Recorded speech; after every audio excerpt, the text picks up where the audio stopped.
Ladies and gentlemen, welcome to War in the Soul City, episode 20. Our coterie, the Dig Crew, has suffered some losses, with the strong suspicion that Liv has been brought to her final death, and with Mercy being, well, at the mercy of the Hecata at the moment, given her injuries previously and the long period of recovery that she has to undergo. She has been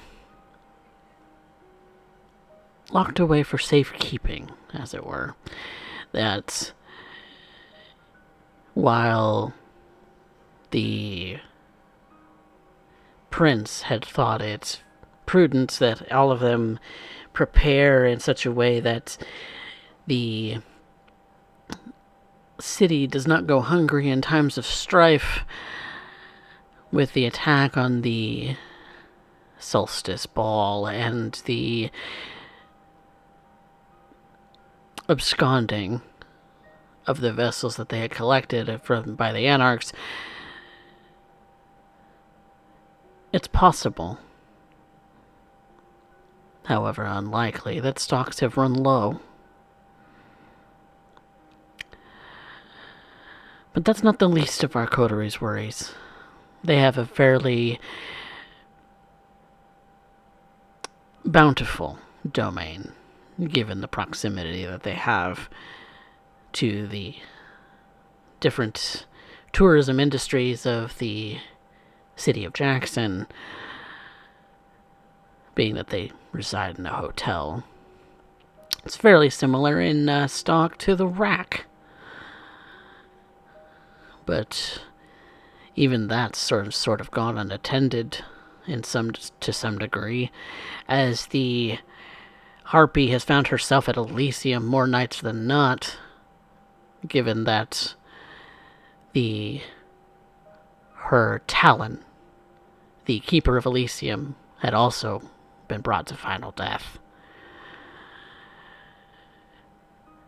Stress is high in the court of the Camarilla.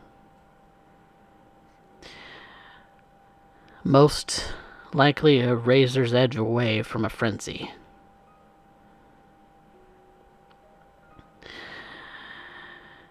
Some of our coterie has had interesting conversations with some of the court in the past.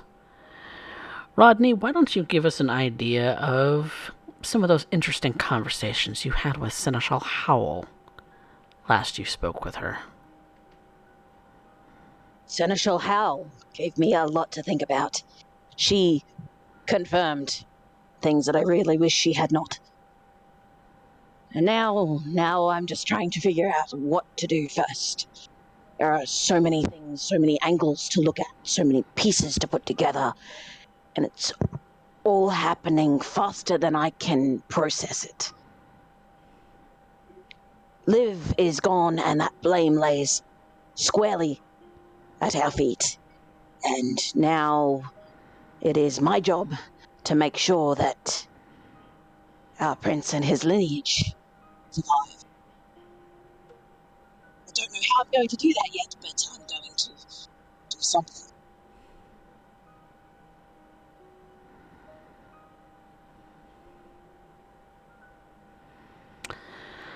You're not the only one who's been stressing out about certain things and certain people surviving amongst this coterie, are you? There's Malice, who recently has been where he had previously been a little reluctant to call himself Hecata and call himself a member of the family. He's a little more accepting of that title now. Aren't you, Malice? Indeed. As long as it gets Mercy what she needs, it doesn't matter what I call myself. The machinations of Joseph at foot in and out of our coterie in and through the Camarilla domain has got Malice on edge. The attacks on coterie mates is got me very on edge and a hair's breadth away from frenzy at this moment.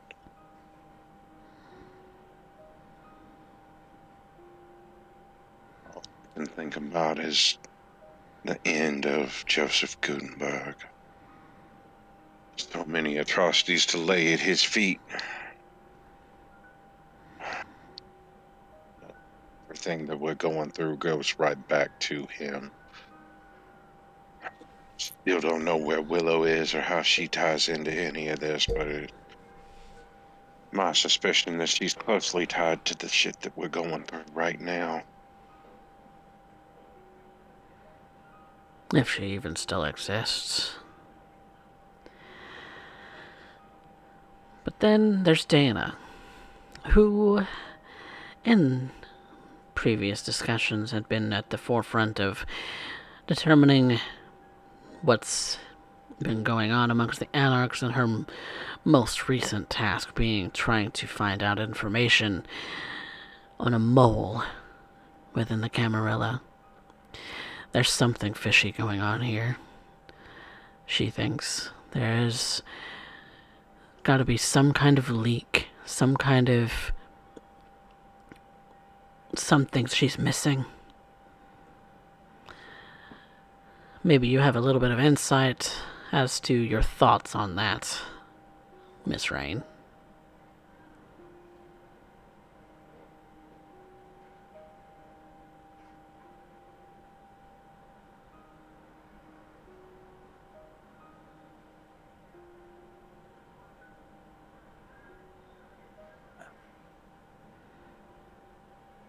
Right now, biggest concern ends up coming down to this whole Tyler shenanigans.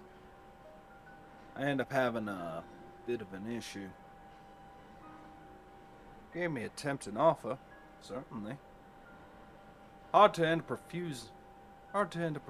Sorry, slipped into the old habits. Hard to end up refusing such an offer, as though brought from the heavens by cherubs itself. Tyler asking, no less.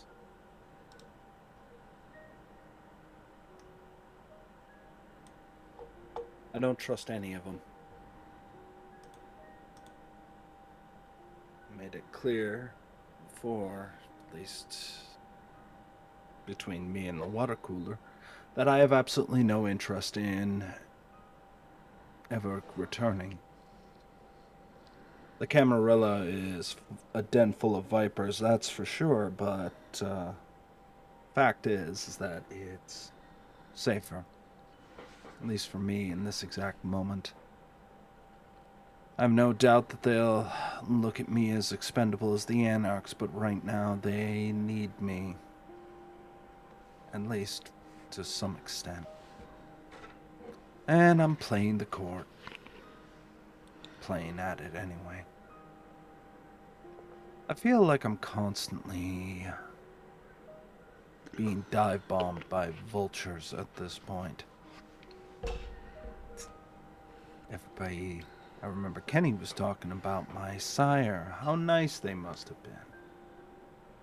Kenny doesn't know what the hell he's up to when it comes down to my sire. Austin has a way with words.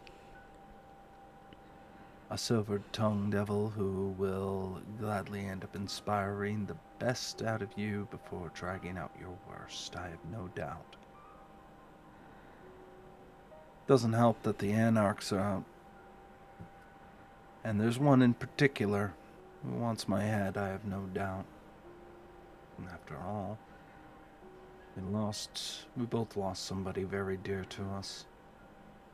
And right now, I just feel like I'm spinning my wheels. Just trying to end up figuring out how do I take one more Anarch down.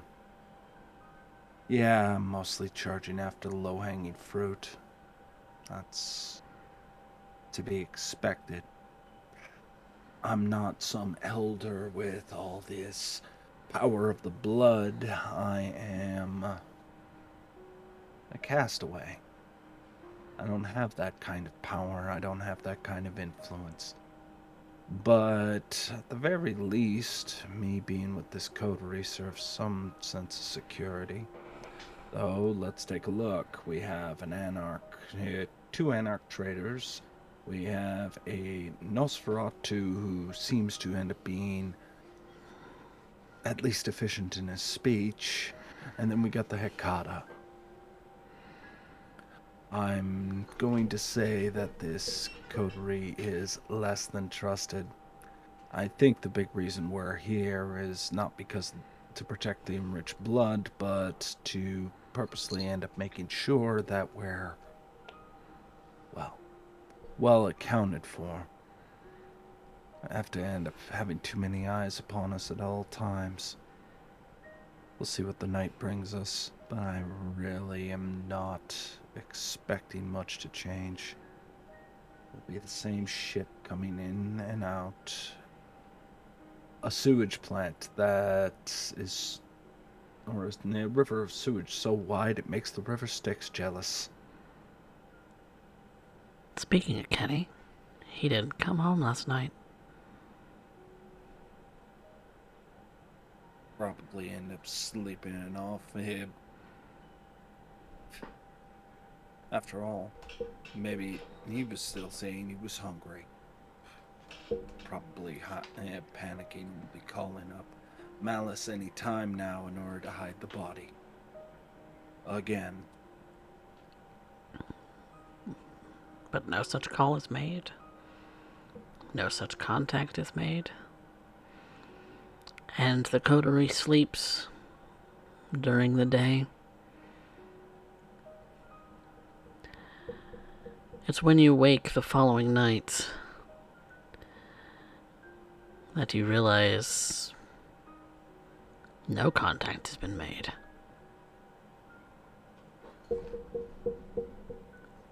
I'd like everyone to make rouse checks. The three of you here, anyway.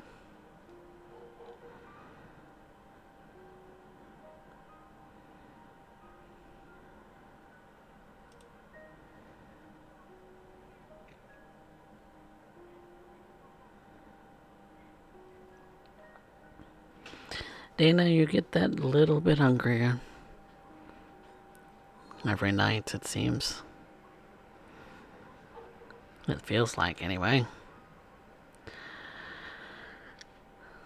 Can't catch a break. I think it's because I'm pushing myself, trying to end up finding some way to end up, well, let's just say trying to take down any anarch that I can end up finding. It's not like I'm a heavy hitter or anything, which makes me too reliant on others, and it is frustrating.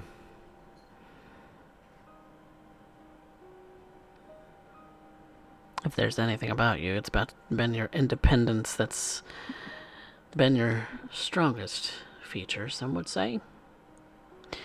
Malice, is that a fail or success? Success. You and Rodney have been able to stave off the hunger at least a little bit longer. And the three of you wake to just the three of you. Normally you'd find Ken, who'd be sitting on a couch, maybe twiddling his thumbs, maybe pondering, awake before the both of you, the three of you. But Waiting he's for me to help get rid of another body. not there. And there's no messages on your phones. No missed calls, no texts. Not from him, anyway.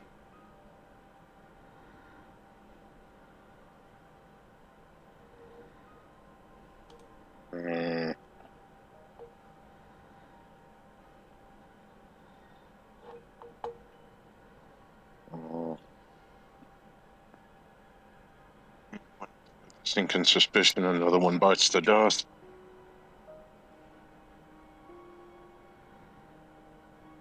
No, Ken. Yeah, another one bit the dust. I told him to stay hidden.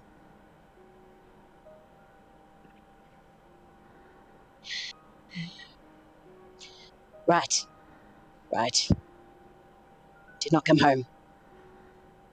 Either he returned to the Anarchs or you are correct and he is.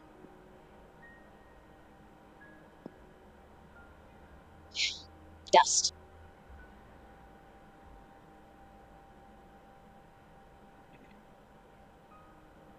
And so we're down to three.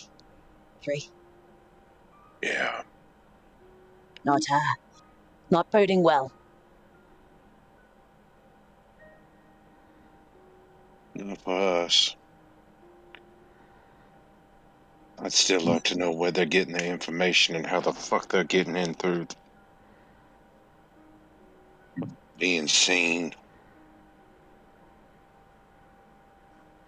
Has anyone else come across anything new?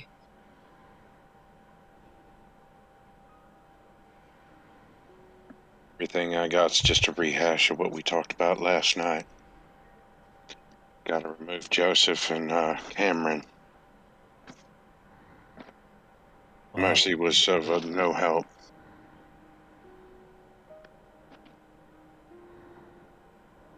well, I can confirm one thing. There's definitely somebody calling themselves Tyler out there.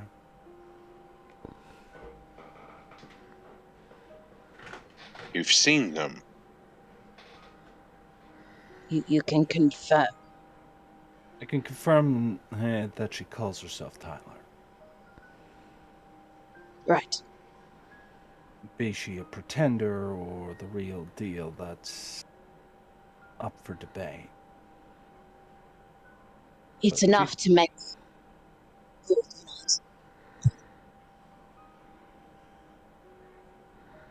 Face I'm to the rumor pointing then. out.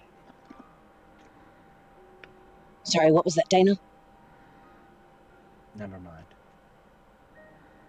Yes, there is a face to the rumor. She was with Urian Doyle and his sire. Unfortunately, I couldn't get a lead on your lost lamb. Doc was with Urian. Seemed to be the case. Or pardon, no, sorry, my mistake. It was Gregory. It was Gregory. Sorry, my mistake. Gregory was there. And if Tyler is the real deal, I'm not in a position to be able to take a swing.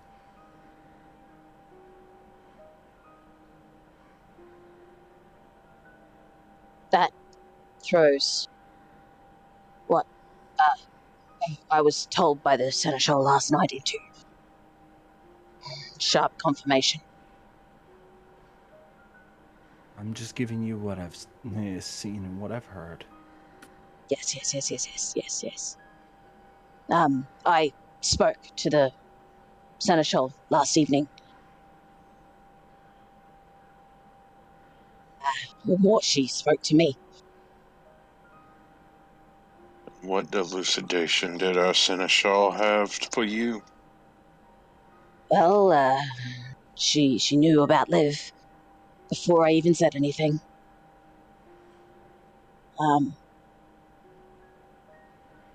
And she confirmed that we may be fighting a losing war here. I believe her words were, the only ones that matter are Calhoun and his lineage. So that is where I'm going to set my sights, I think. Of course. What do you mean? Nothing I shouldn't have just assumed from the jump. Please share your thoughts. If you have something. Calhoun is precious that they must be here, protected, of course. The prince, of course, should be protected by the court. Not like any of us matter, really. I don't think that's what she meant. Or are you just hoping that's what she didn't mean? Well, I'm hoping. But I'm with Dana on this. in making them safe, we can also do the same for ourselves. Oh, and how's that gonna work? That's what I'm trying to figure out. Yeah, you figure that out. As far as I'm concerned, every anarch that is removed, it makes it just a little bit safer for me. And that's good enough. You have more information on where they may be hiding, Dana? No. Hmm. If anything, I'm getting roadblocked, and it's not surprising. They had their own little habits, and now that the pressure's on, they gotta change those habits, so I'm not particularly surprised. Well, What concerns me is with what Liv said before her passing. She had seen nothing, and I have seen nothing. And it is silent in our own domain, which means things are getting in around us. Ow. my pets have seen nothing either. It means it's not coming in through our domain, it's coming in through somebody else's. We watch the front lines, but we don't watch our own ass. Others watch our ass. And if we cannot trust others to watch our ass, then what can we do? You're bitten off.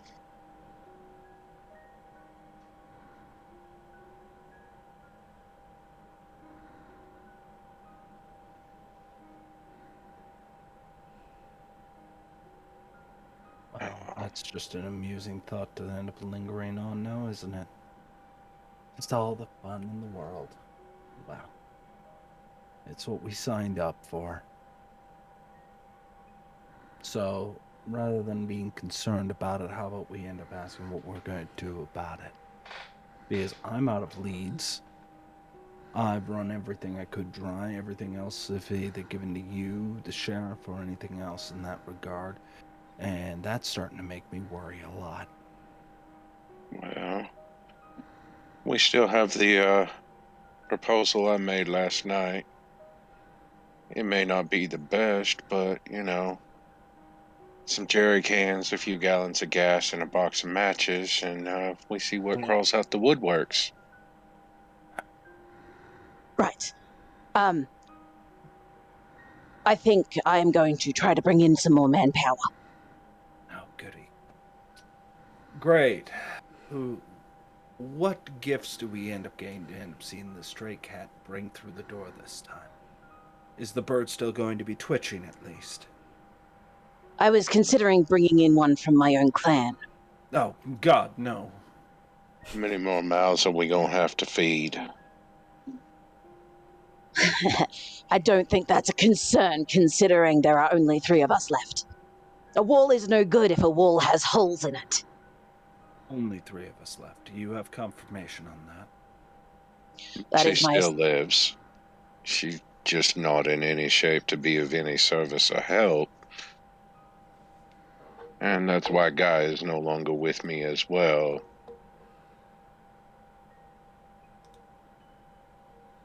So, at least one more set of hands. From my own clan, because at least we can be assured that my own clan is likely to not be the leak. I can assure you it's not coming from mine either. Yes. I have someone in mind. They're young, but they should be helpful. So then, Kenny, I hate to say it, but perhaps we should write him off. At least until he comes home. well, All of you start to wonder, what would the prince think of that? Malice wants to attempt premonition Okay. to see if he can determine what happened to Kenny. Roll a premonition. I'm trying to remember what that is at the moment, other than I Resolve. believe it's resolve. Resolve aspects, yep. Okay. I wanted to make sure.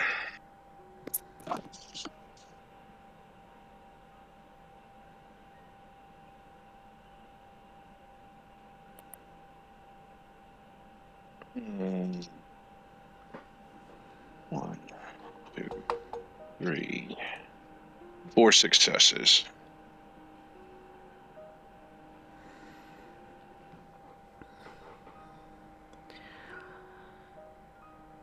So you're trying to determine what happened to Kenny after Yeah, after not coming home.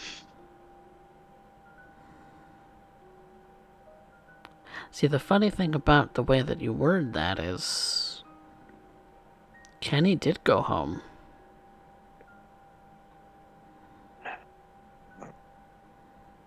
You get a strong intuition he went home. And didn't come back.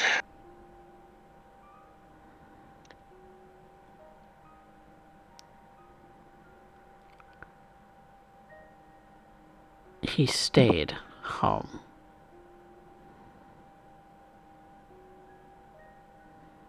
He was taken back in. That's the intuitions that you get from your vision. And he did get home. Or go back home. And was taken back in. And Malice knows the way the visions goes. That could be interpreted one of several different ways. The image itself isn't clear. It's just feelings that you get. Your premonition Right. works very differently to the way that Dana's works, and that's when you reach out into the void, it speaks back to you. You ask it, why did Kenny not come home? And it replies, he did go home.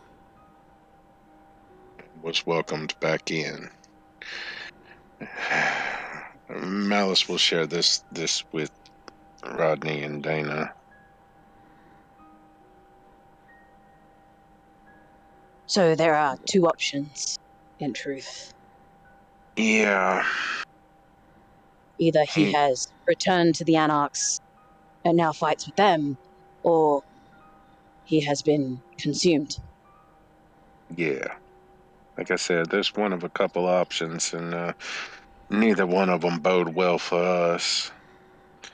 Uh, no matter how much it creeps y'all out, Malice is going to call several of his new pet to him, collect them, and put them in a bag. He is not leaving this place without them, and if he thinks he needs to have somebody followed, they will do so. You have a couple of your homuncular servants collected. They wait patiently for orders in your bag. Right. It will be loosely open, but not so much that anybody can just peer in. Mm-hmm. For now, they rest dormantly in your bag.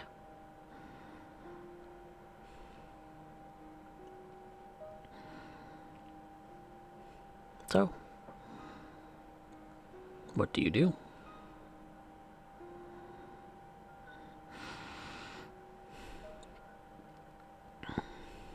So, Either of plans. you, either of y'all have any plans that are not likely to see us not through the night? I I don't have am, anything. like I said, I am going to go get us some more manpower.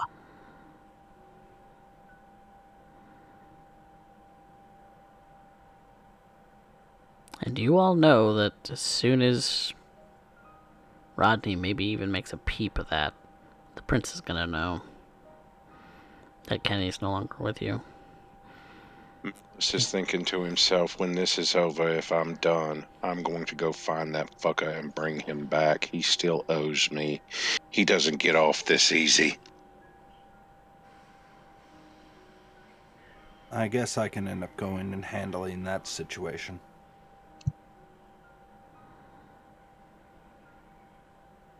Might as well go to Elysium. Get everybody up to date. I'm going with one of y'all. No, We are not leaving each other unprepared and without backup. That means one of us, you're going to Elysium. You have the best chance of having some protection there. I know Rodney's going to see family, but I don't trust any of these fuckers anymore. Somebody is letting these fuckers in and out of our domain, or at least turning a blind eye to it. So, what do you suggest? We need to have somebody with us at all times, because there's only so much you can do to protect yourself and grow eyes in the back of your head. I'm going with one of y'all. I don't care which. well, then I'd rather end up here having you at Elysium. Very well. Uh, yeah, I'll go with you, Dana. Yeah, that's our best option. Well, Rodney, you enjoy your time here amongst the rest of the haunts. And I'll end up here, seeing what this individual you're bringing forward actually has to offer. Of course. Yes. We need. Yes. What? You need what? The young Calhoun. Um, if you could make sure that he has a place to go.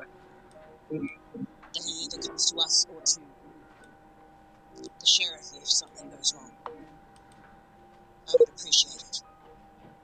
I'll check in on him the moment that it ends up becoming that we don't have to worry about the prince's particular demonstration. I will locate him tonight. Shouldn't be hard to find. I appreciate it, Dana. Truly.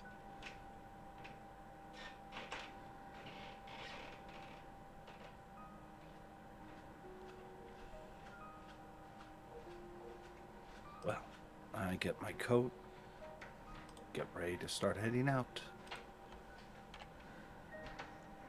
All right. So Dana and Malice. Malice. Malice is still dressed as he was the night before, Which is all black, with a hoodie around his neck that he can pull up over his face, or a mask mask. around his neck that he can pull up around his lower part of his face, if necessary. All right. Before Rodney leaves, he will address his cats as well and tell them that if they see anything go awry, to let him know, and also not to attack the things that Malice has crawling around. Malice's crawly things. Yes.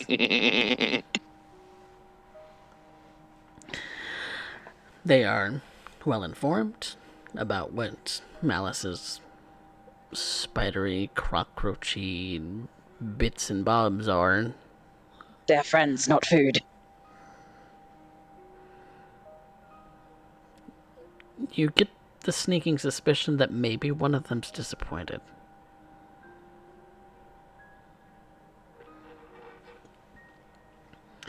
But, Rodney, you make your way through the tunnels, through the secret entrance and exits that you've installed into this hotel in the domain that you can easily escape to should it be necessary.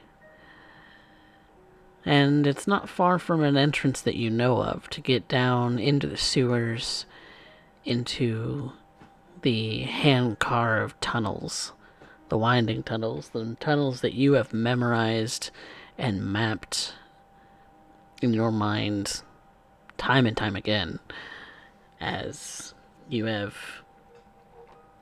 made this trek down here many times now in the course of your days as a kindred.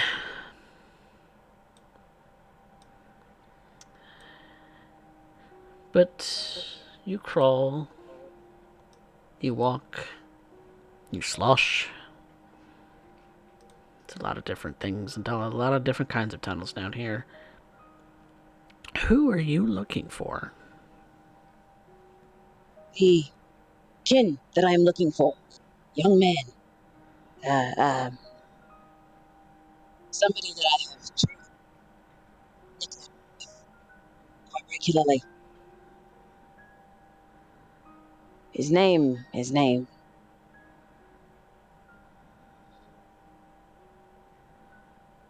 Virgil.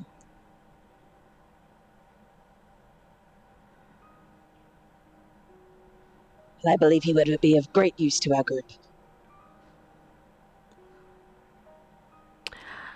If you remember correctly, Rodney, though, he hasn't been released from his sire's care. No. No, not yet. But perhaps his sire will be willing to assist as well. Certainly worth a shot. You are all family, after all. Distant cousins. Indeed.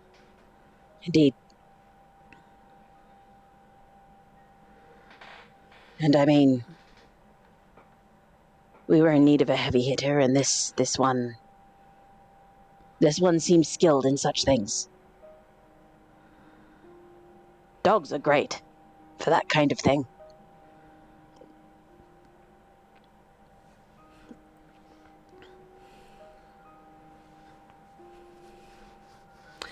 So you make your way down to the sort of bunker way underneath the city that has been constructed precisely as if built out of the rock itself. There's no concrete, there's no rebar, but it's well supported. It's a pretty decent work when you think about it. Maybe this is the kind of work that your ancestor, Zelios, would be proud of. Perhaps your own bunker you might be proud of too. The one that you're constructing for the court. At the sheriff's behest.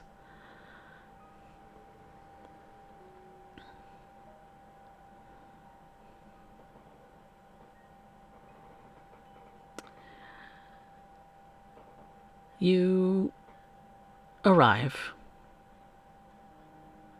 and there are faces that are familiar to you.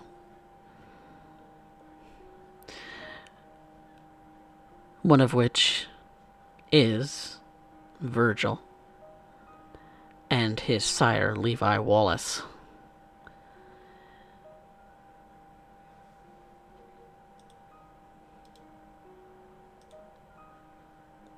They look like they're about ready to make a venture up to the top side based on what it is that they're kind of murmuring about a little bit. Mr. Wallace, Virgil, how are you both doing this evening? Well.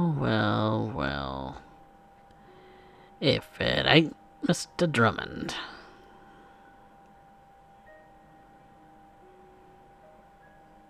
It's a pleasure to see you this evening.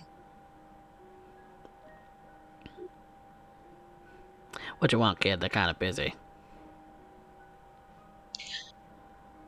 I was hoping to bend your ear for a moment.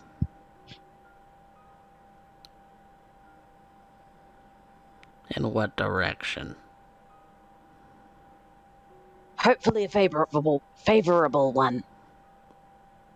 Well, a favorable one would mean you doing me a favor, wouldn't it? Perhaps. We will see. I was hoping to acquire the assistance of your young child here. Virgil, say hi to the young man. Don't be rude. Hello, Rodney. It's been a while. It has. Sorry I haven't been by to trade with you lately, but I haven't found anything interesting. That's fine. How is your collection going? Oh, it's carefully curated. You know how it is. It is ever growing. I'm glad to hear it. We're not gonna start swapping stories about your hoards now, are we? That is not why I'm here, unfortunately. Oh, good. As much as I wish that was the reason. No. No, when your hoard was down here, I swear to God, Rodney, I could not navigate it, and I was about ready to toss everything out. I swear, that shit does not belong down in the warrens. That is one of the reasons why it is as it is. Others cannot figure it out. Yes. But, I just don't that have is the patience for it. Yes. As I said, I was hoping to acquire the assistance of your young child here. To what end? Hopefully the defense of the city. Defense of the city. Yes. Now what, pray tell, would you need my chowder for when you got a litany of different people up there, topside, willing to help you? Well, the list is shrinking of late.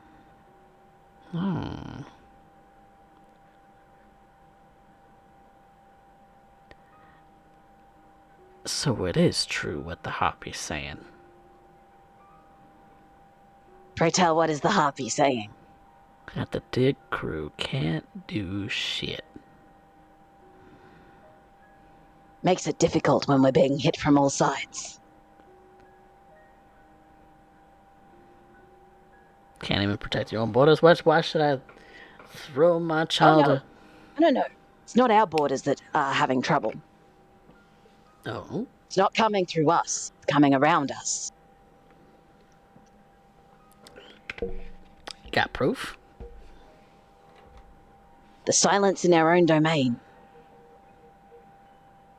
That just means you ain't listening. Oh, we're listening. But unfortunately, one of our very good listeners, one of our defenses, has fallen. Fallen.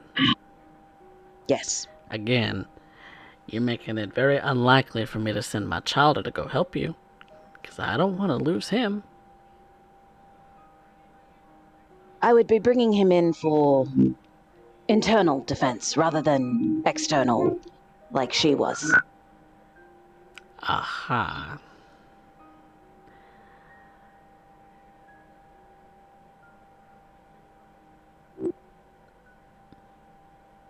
I still don't see what I get out of this.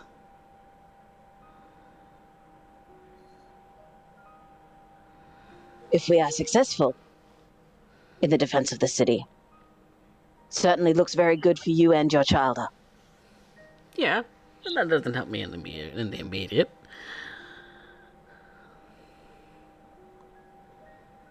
And that depends on if. And if not, Then we're dead. I'm looking to set up a safe space to escape to.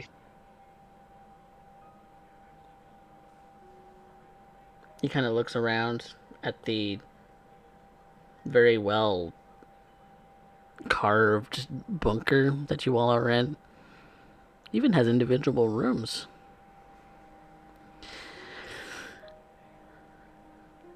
Yeah, I think we're safer down here. Just avoiding all of this shit. You think? I know.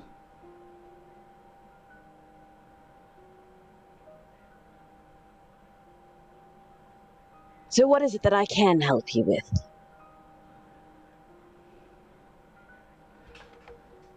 Well. Well. What do I need? Well.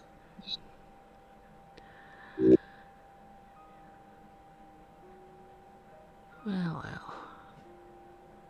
I'd have to give that one a real think, because I hadn't even really thought about it. What you could do for me. Because, you know, being cousins and all, I'm fully aware of your talents for making shit. Pretty sure that there's a couple of individuals in this here city that have made a request of your expertise. There certainly are.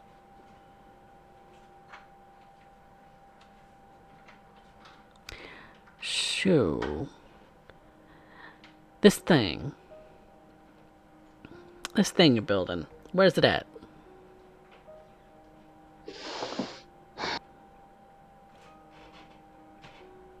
Deep. Underground. We are deep underground, honey. Mm-hmm. Deep. Secure. Lockdown bunker. Lockdown bunker. So, what you're telling me is that you're building this for yourself. I'm building one for the sheriff, and I plan on excavating one for myself as well. Right, because, you know, Anox might be aware that these warrants exist, right? That's exactly right. Right. And they can make as much noise down here as they want, right? Mm-hmm. And you don't think our chef's thought of this? I'm certain he has. Then, are we in danger, actually? We his family? I'm not sure. We've got the illustrious Sheriff Galvin as the head of the clan.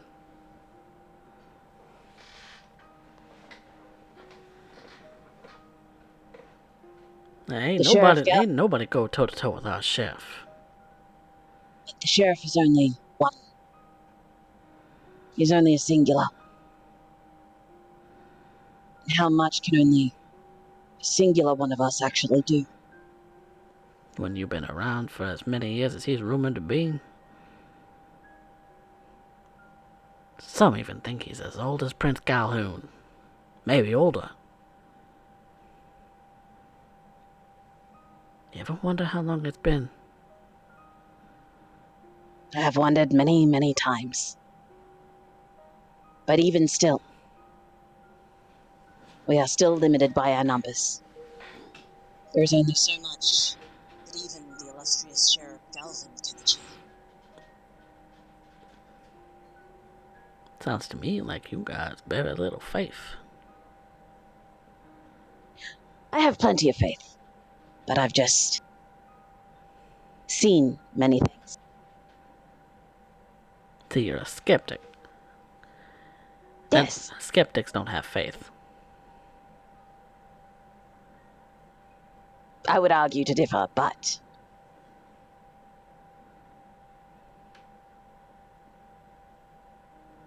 I don't know about you, but I like to hedge my bets. Right, right. I'm not particularly a betting man. I like the calm. I like assurances. I like steady waters, much like our elders do. Because that means that I'm free to do as I like. Yes, Instead of, having to hide down here because I got a baby. Ain't that right, Virgil? Oh, I'm no baby. But Now you you're a know baby. I'd like to help them if I can. We talked about this before.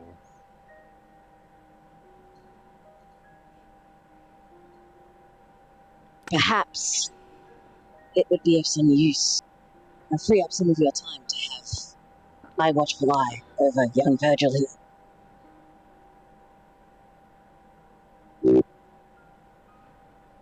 You'd babysit for me. Yes, in exchange for his assistance.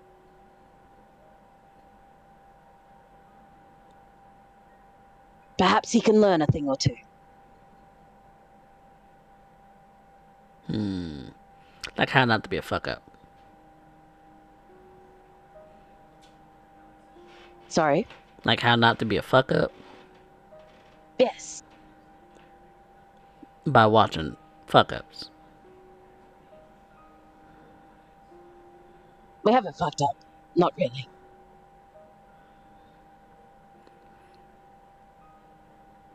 You said that you'd been taking hits. Well, that's what the world does, you see. We take hits so that others don't have to. I mean, that's a fair enough point. But,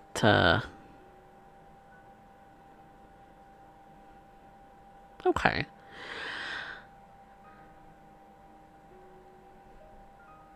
See, Virgil here has been wanting to spread his wings. And we all know that the time at which one is released out into the world to spread their wings is usually between 5 and 10 years, right? Yes.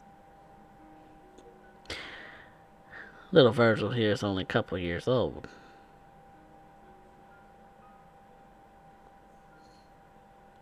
So he's still learning. His mess ups fall on me. Yes. And in turn, I'd make you pay for it. Yes. So,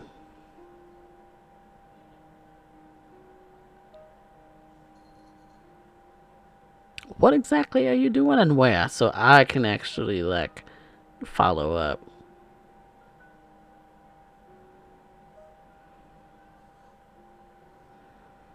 Surface of the domain. Of my domain. Of my coteries domain. And the underside of it. And amongst the warrens and the sewers. And then deeper underneath of it is where I am building this vault. And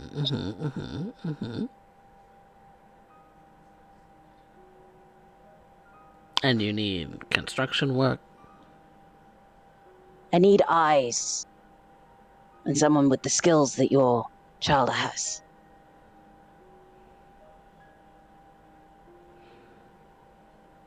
Eyes and knowledge and information.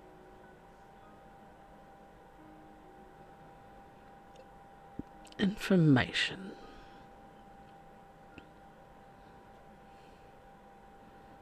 What you think, Virgil? I know you want to go topside so badly. Yes, being cooped up down here is really no fun. Blah blah blah blah blah blah blah blah blah blah. You're safer down here than you are up there. You realize that, right? I'm used to not being safe. We're in a war.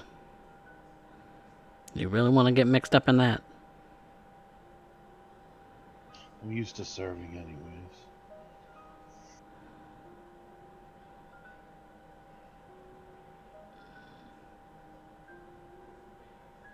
But I can't make the call.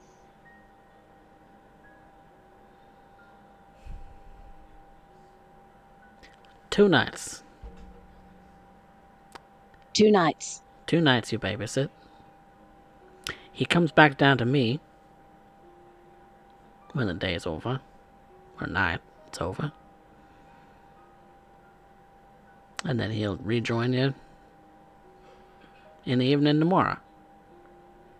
And then come back down. That sounds agreeable.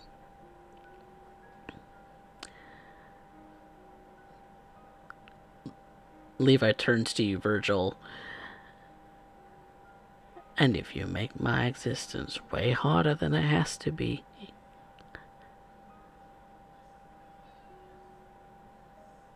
you know what'll happen.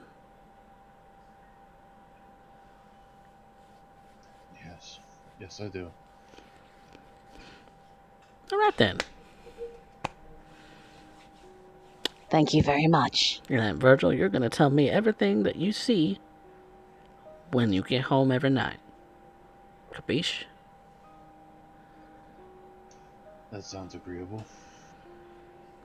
Fantastic.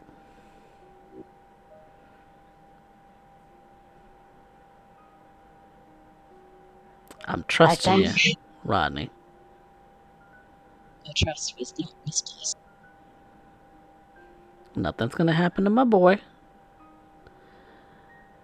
Not as long as I can help it. Because if it does, I'm coming for your ass. I expect as much. Ain't nothing Yanto can do about that.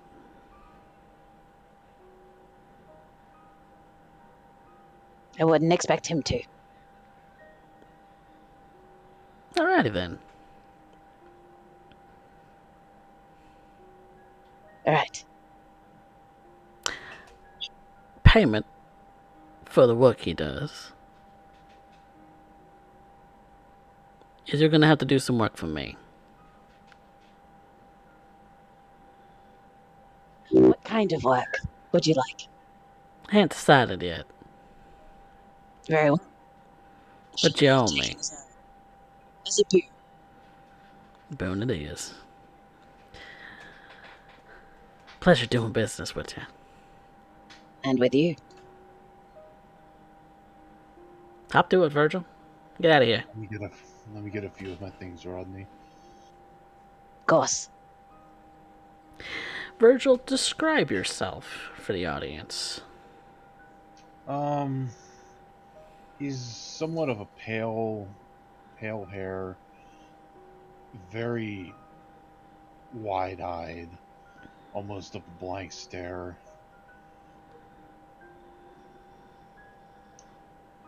Dressed in a long coat, kind of dressed in Dickies or like cargo pants and a shirt and boots. Has a very large Rottweiler with him, and if Rodney follows him to his room, is covered in notebooks, binders, and newspapers all meticulously ordered all around his room. He's a collector of information. Compared to Rodney, about how tall do you stand? He's probably 6 foot, 6'2". Pretty average. When it comes to the Nosferatu of the city, anyway. Yeah. You know your sheriff to be at least 7 feet tall.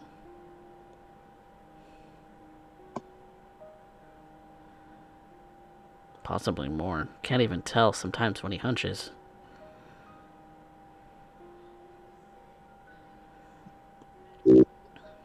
He would go about packing a bag, grabbing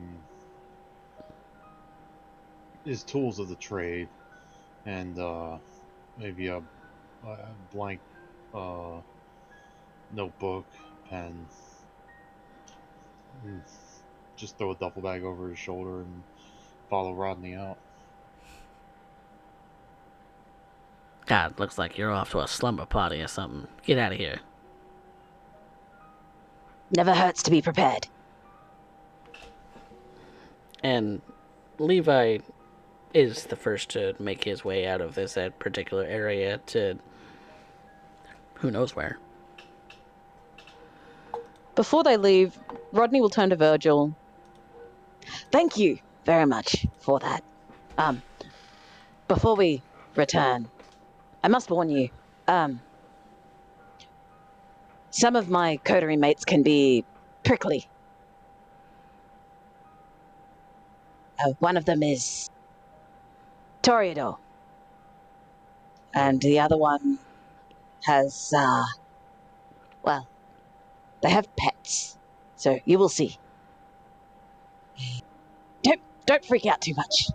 Yes. I think I can handle it, Rodney. Yes. Maybe. You see We'll what see. I deal with on a daily basis. It can't be much worse. Oh, but it can be. He's not so bad. It could be much, much worse. Much, much worse. True. He at least cares for your safety. Some don't. You might start to think twice about that, Virgil, as there have been times in punishing you that Levi has been pretty vicious. Ripping off a limb here and there comes to mind. You cringe a little bit at the thought.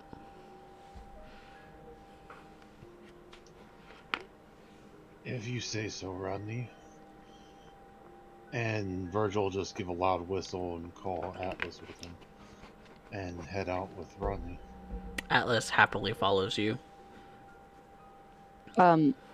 Rodney will take him back to the hotel, showing him the tunnels in and out. All right.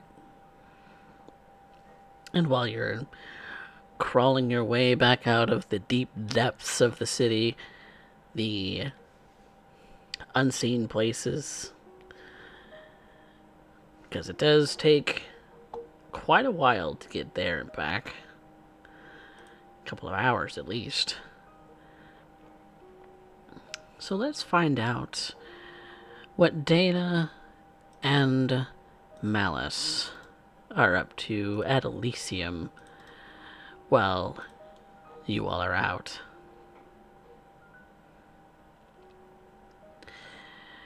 You arrive. There's a few faces that you recognize, one of which is Anastasia at the front door.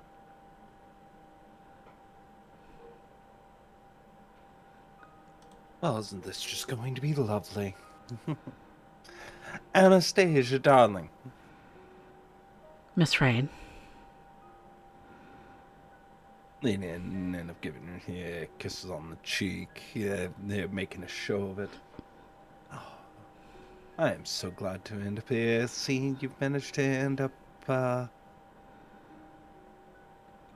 finding yourself at home here.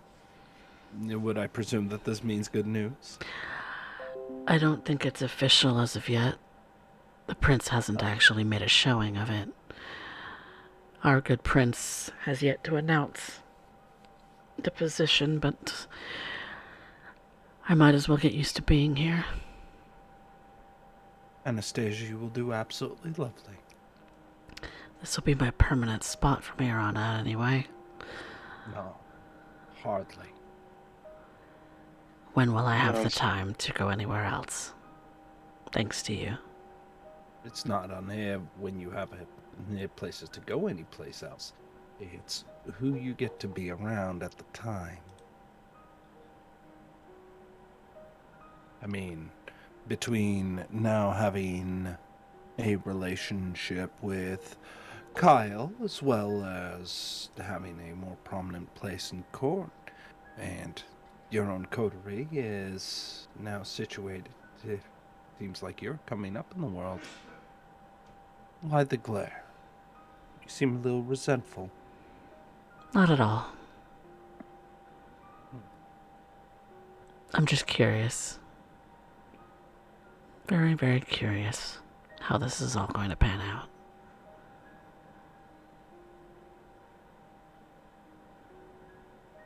You know, I never think that far ahead.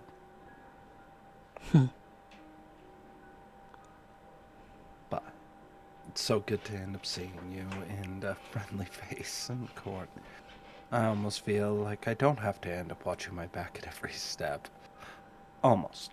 Almost.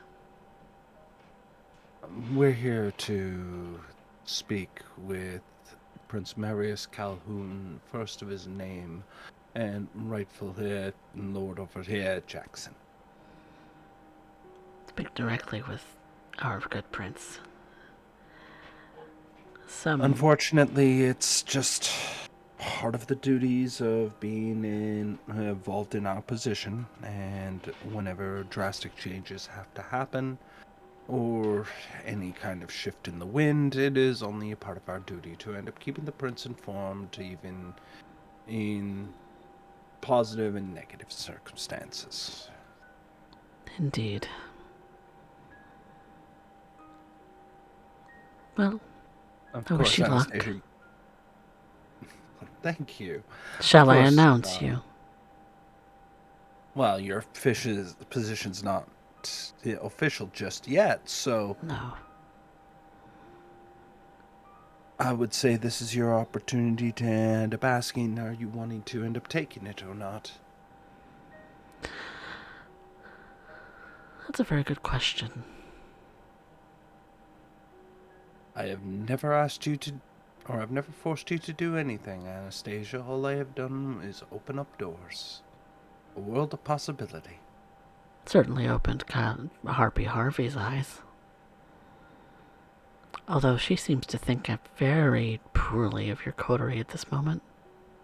Oh, I'm sure she does. But I would have thought that was the norm. And yet, for some odd reason, you're still here.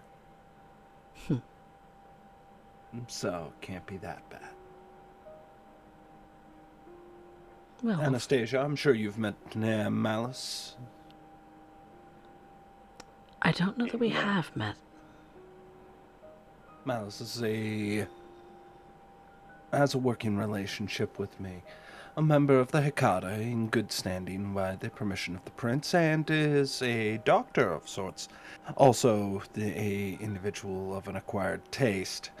He ends up spending most of his time amongst his family, where he ends up caring deeply for his sister, one of the stalwart defenders of our particular portion of the domain, who has ended up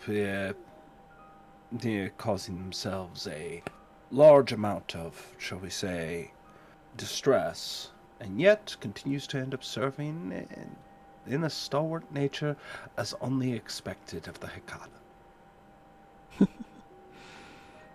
Yes. It's just smirks. You must think very highly of the Hakata, then. Hardly, but they are my coterie mates, and I make sure that I don't end up doing them a disservice on the face of it. Besides, if we were all getting along, life would be boring.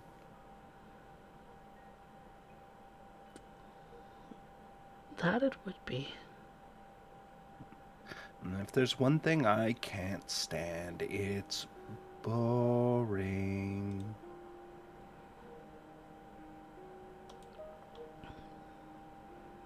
How We very are much like a anything rose. but boring. How very much like a coterie led by a rose. Oh, hardly a leader here. If anything, that would be Malice. I simply end up speaking as the voice piece. I'm here to relay the messages and pass along any details that are relevant of a given situation and let people see things from a new light. After all, we have a proclivity for lighting.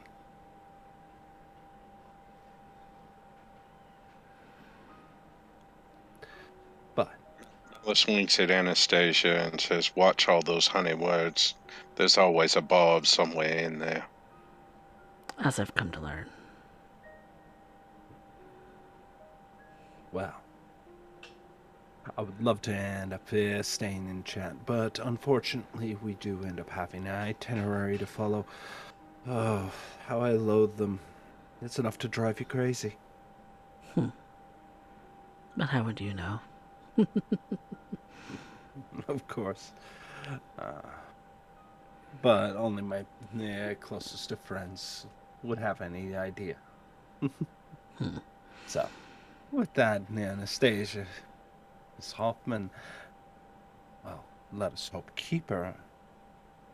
After all, she is. Well, then we can end up having more nights together, and we'll end up having hopes of witty banter and all the loads of gossip that just keep you entertained for an evening. And again, congratulations on your opportunity. I hope that it proves fruitful. I hope so too. It'd be a shame if it were to go to waste.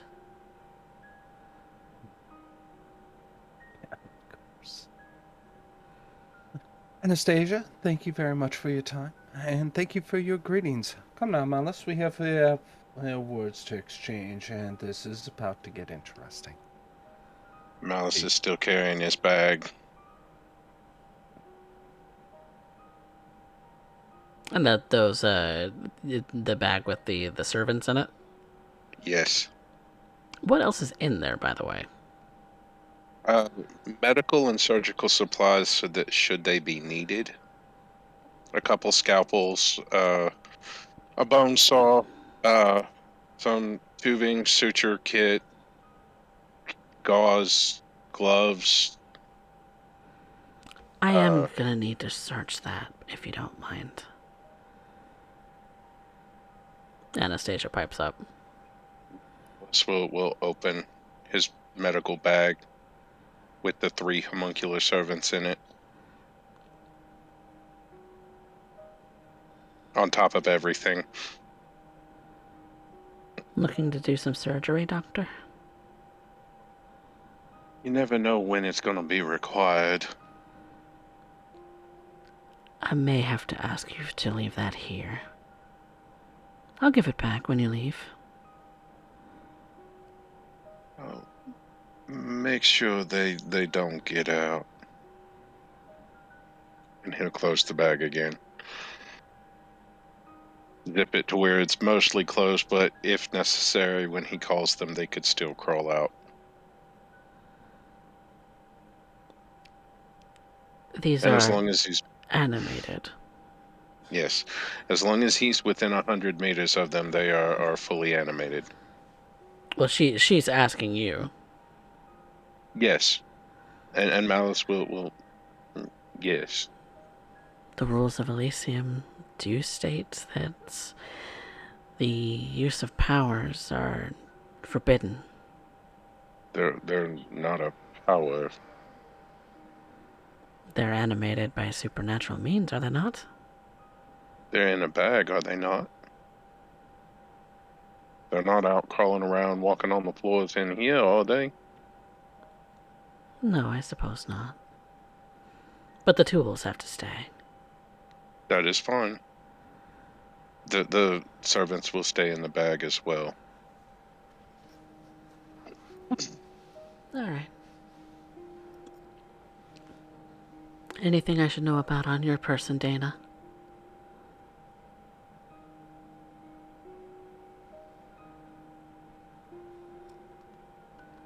Wouldn't be doing my job if I didn't inspect both of you. Oh, if that was the case, all you needed to do was rent a hotel room. Not in that fashion. Now I'm just left disappointed. As you should be. Oh.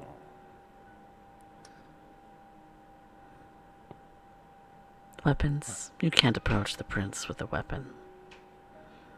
I removed my weapon, specifically the knife that I tend to carry.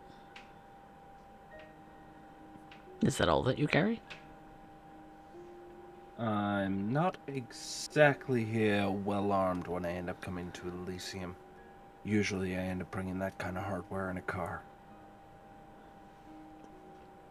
So it's just the knife that you have? Yeah. Alright.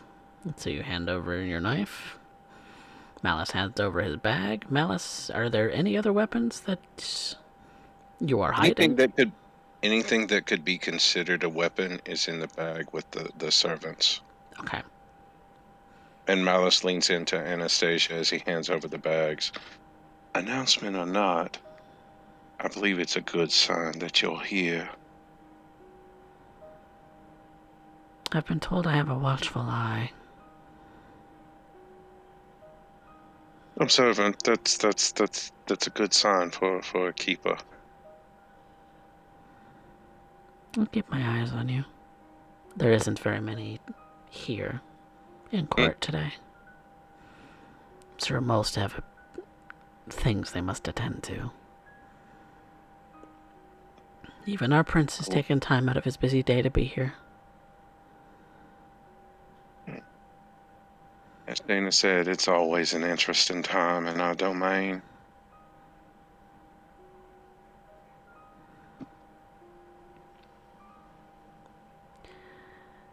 And Anastasia kind of ushers you both in, announcing to the room your names. And you are allowed further in. It's pretty sparse. The only people that you really see are people of no real note. Not that you're, paying that much attention. There's not anybody of any title aside from the prince here tonight. You suspect that most everyone else is busy doing other things. Perhaps Prince Calhoun is here to hear the gossip. Though he's Mr. de Ponce and among the few eyes in court. high or low? Because I hadn't really accounted for him, so...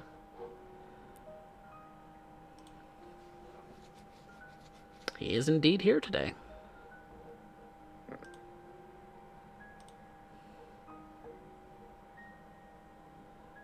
Interesting.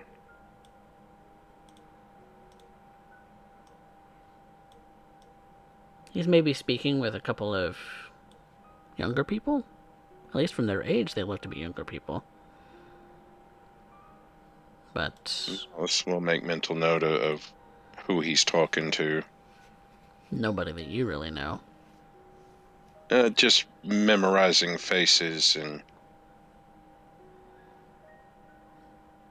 who they're talking to. They seem to only be talking amongst each other. It might be that he's on some kind of Elysium tour, maybe with some ghouls or maybe some fateful fledglings. Who knows? You've never seen the likes of them before.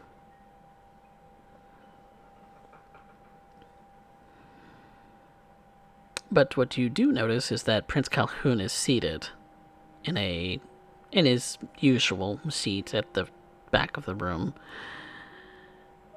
A cup of tea, it looks like tea, in his hand, just kind of hovering it, with a book in his other hand.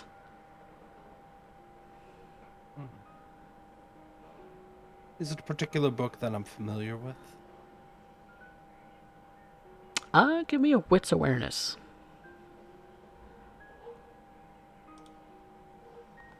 So it's more Hello. here. Can you catch the title? Because he's kind of obfuscating it. Okay.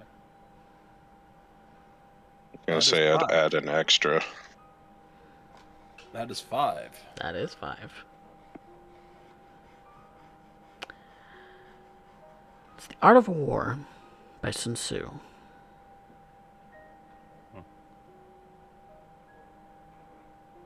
Oh, droll.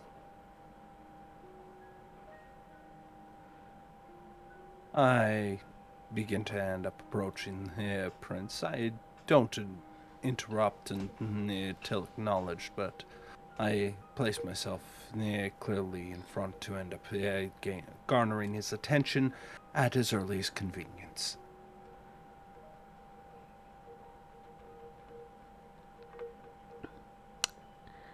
You wait for a moment.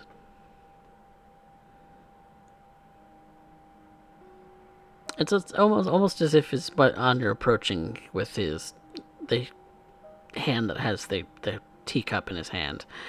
It's almost as if he's halting you where you stand. And you notice that he remains on that page for a good moment.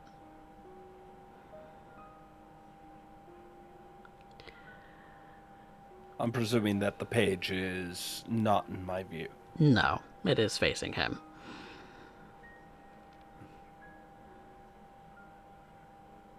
And when it seems that he is satisfied with the contents that he has read, he closes the book into his lap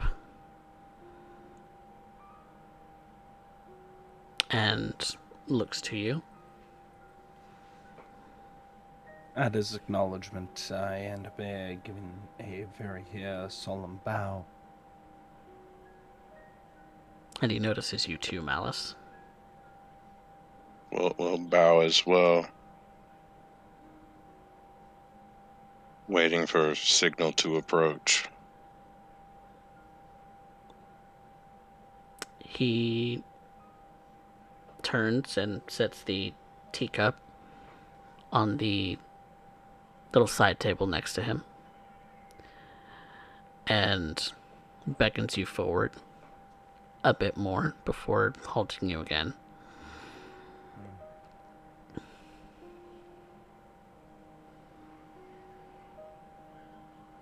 Good evening, the crew. Evening. And to you, Prince Marius Calhoun.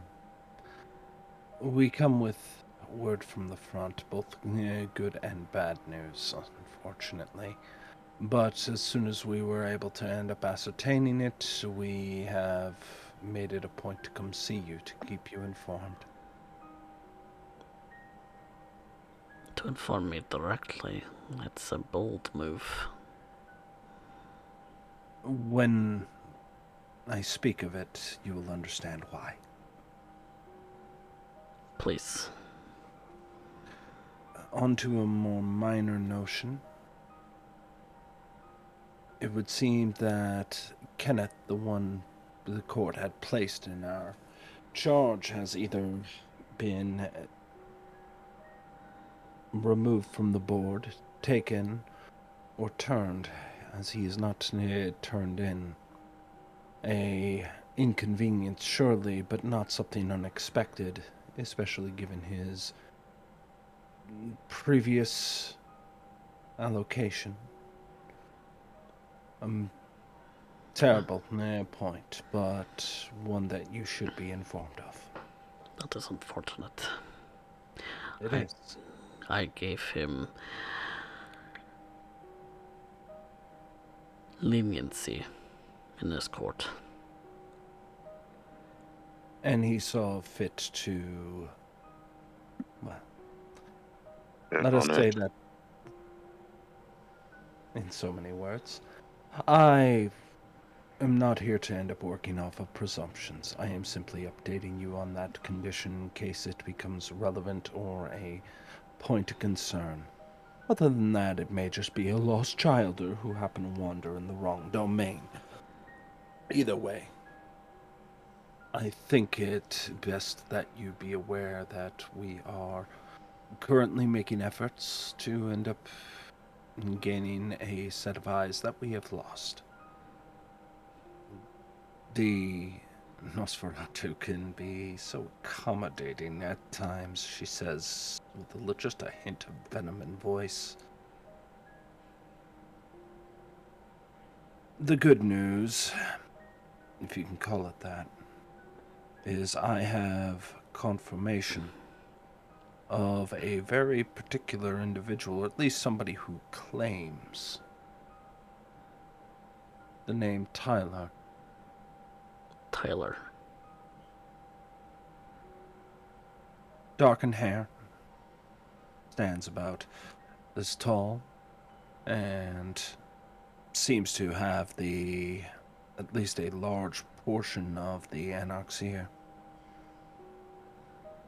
Whether she's simply playing at the role or is indeed the individual of legend is up for debate. Obviously, one of such as young as I am wouldn't know, but there is certainly one who's making that proclamation. And you know this how? I have witnessed. You have placed me in that position to end up ascertaining it to the best of my ability. In the moment that I have ascertained it, I came directly to you at earliest capability.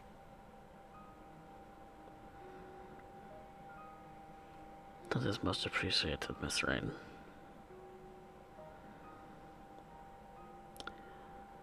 You have shown some diligence. I am trying to accommodate my prince in every method I can. At the very least, to end up showing appreciation to demonstrate that Prince Marius Calhoun has sound judgment when proclaiming leniency. Those that end up accepting or dejecting that leniency, well, it should be their judgment who is in question. I have made it abundantly clear that I would take back any of these lost sheep.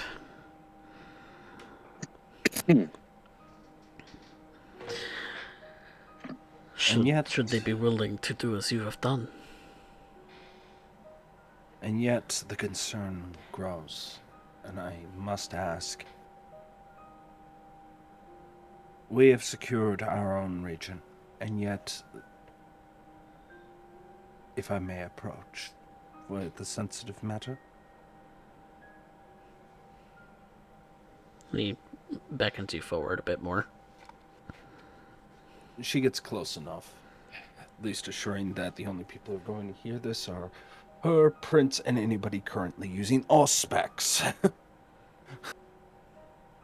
Being very, very quiet. My Prince, there is a... Oh. What's that, Malice? No. Alice will take a couple steps closer.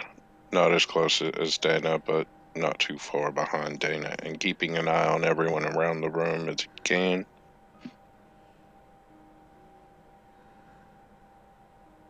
I am informed through various channels that there is concern. Mostly in that there may be some way that individuals may be slipping past or through the cracks. We have done everything to patch up our location and have found no such issues. In that regard, I am concerned. What more can we do, as we are bound to our particular point of domain, but we still wish to end up serving, after all. There is the concern of the drastic actions that the Anarchs may take at any given time.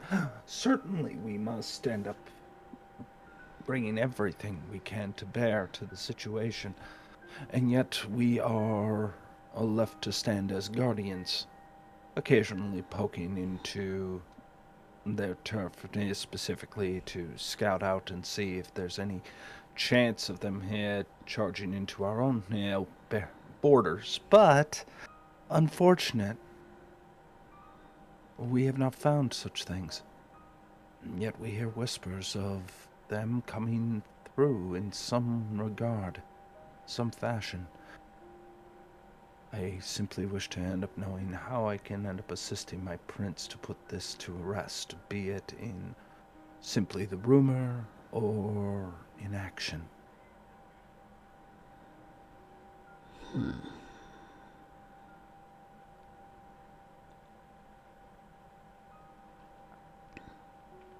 Your clemency has been greatly appreciated, and I wish to end up proving to you that it has not been wasted.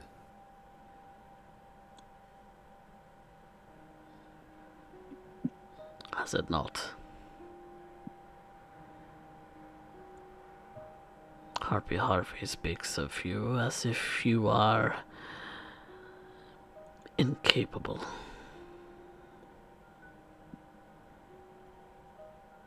I wouldn't dare to end up questioning my prince's judgment so brazenly.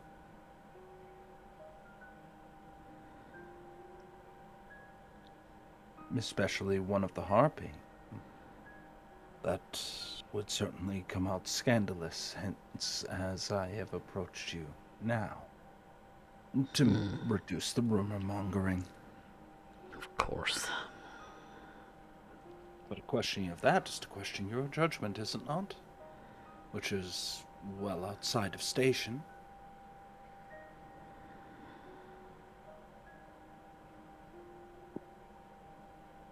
It was you who proclaimed this coterie in the first place.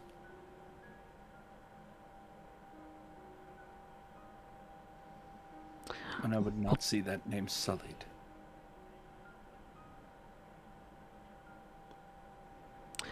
I ask you, Miss Rain.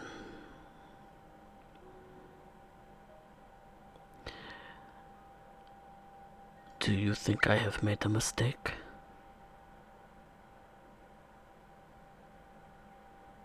You may be frank with me.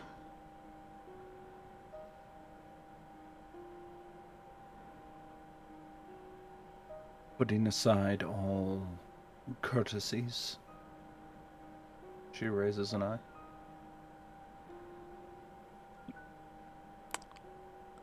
I have said, be frank with me.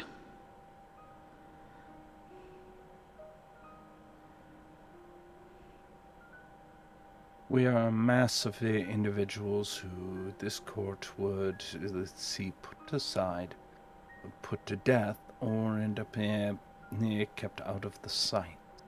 We are placed upon the front line despite being a group that does not end up constituting true soldiers, with only one who had wartime experience, and that it was removed very quickly as a point to the Anarchs.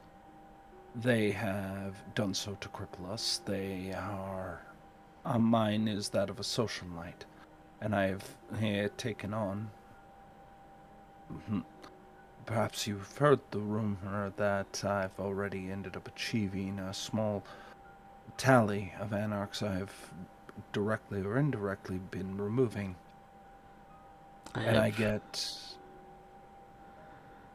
And yet I am questioned on my capabilities when I don't hear anything about the Harpies' removal of Anarchs. I don't hear anything of Jack Cullen de Plancy's removal. He hides in Alicia while we're on the front lines. There is a constant where we are being questioned and yet being told, as the child that we are, to handle it, and so we do. Without complaint, without raising a fuss, we simply do our jobs. Because it was asked of us. Because this is what the city is requiring. We offered more than our share in the taxes. We ended up offering our bodies. She opens up her coat slowly and reveals to him the gashes and burns she still hasn't been able to heal. I continue to be running ragged and half-starved like a rabid animal in the streets for you and for this city. And I have not had enough to heal. I have not had enough to feast. I am left with a broken body and wounded soul. And the fact that I am questioned as such, I will simply take that and bear it, smiling and playing the empty-headed, boisterous, and feckless childer, because that is the role I am expected to play. But I will be damned if I am to be told of my own, or questioned of my own competency from individuals who would never pick up a stake.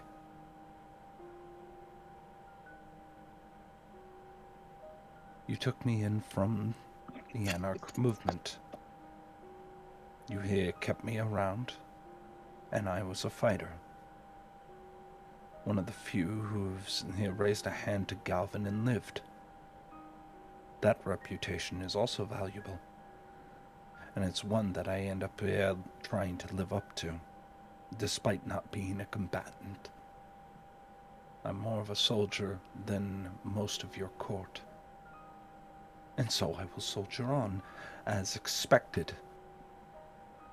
We are at war. Something that many can read about, but I suspect very few truly understand. She looks back at his book.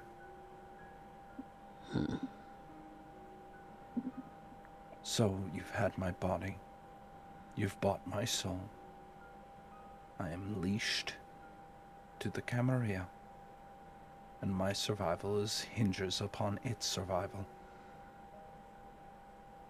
What more could I give, my prince? I've removed dignity, self-respect, bodily autonomy, even thought, my own words. What more could I possibly give before that sort of question stops being asked? Or should I just remove a soldier now? Because of a question of competency by those whose hands still remain clean.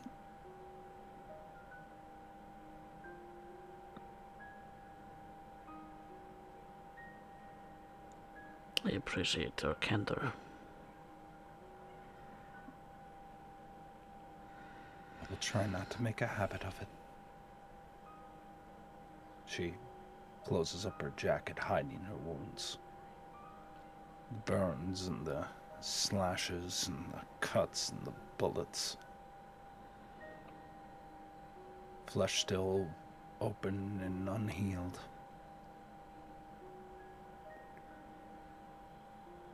It is a shame that you have been brought up in war. It is not the most ideal of embrace situations. You needed fighters. You needed individuals who were capable of taking it to meet more than wallflowers. To actually have thorns. And for that to mean something again. Somebody who can survive the briar patch. So that's all the reason I'm here. And I know in your court and in your eyes, I am nothing more than an expendable asset, and can be nothing more. On the contrary.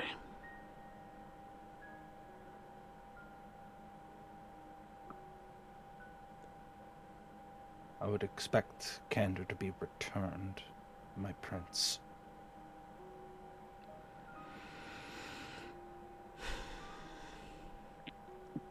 I took a risk.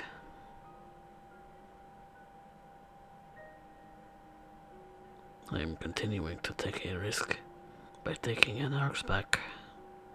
And yet, I must. Do you know why?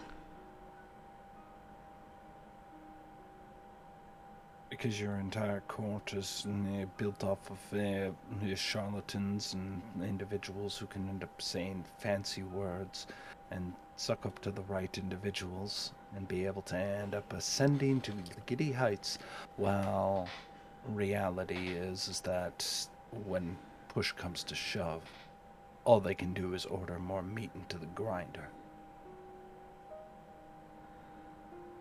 Let their child or die in their place at best.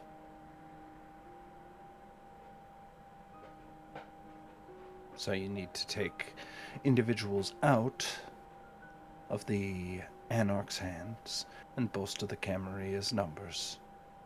It's a stick and carrot maneuver.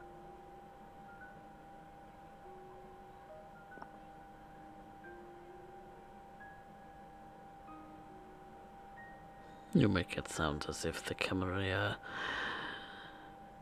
is a carrot to be loaded over your head. No, it's a stick.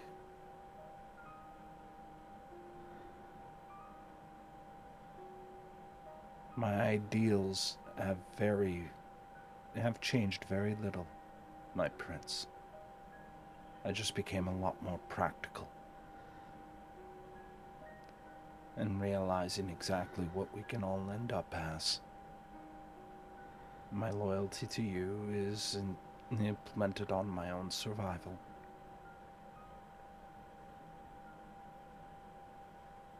And that unto itself is dubious at best. So I have some vain hope that if I continue this road with you, that maybe, just maybe, there'll be more to it. Until then, I'll continue playing the game as was requested of me.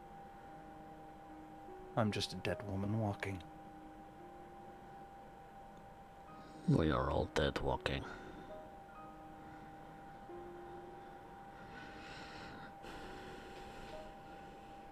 It would have been more ideal if this new generation of childer had actually been raised in a time of peace. But we cannot help the times we are in.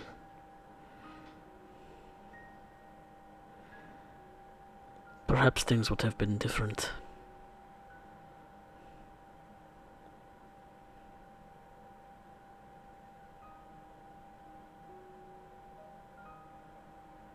You mean in a time of peace that the dig crew would be more than iconoclasts?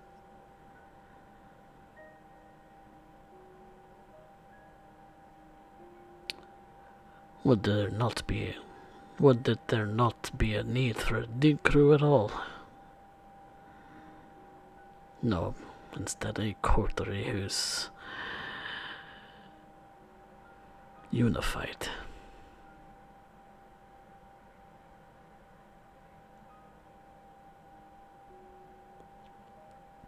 What do you mean we're not unified? You have 2 missing members, 3 if you count Mr. Tanaka. Mercy is still recovering. But she is incapacitated. Yes, she is. You cannot But the count her three of amongst us the that reliable. the three of us that remain are as unified as we can be, No. as unified as we ever were. Are you sure about that, Mr. Mellis? I am positive. We remain steadfast in our vigil over our domain, and in your decree of taking out any anarchs that we come across.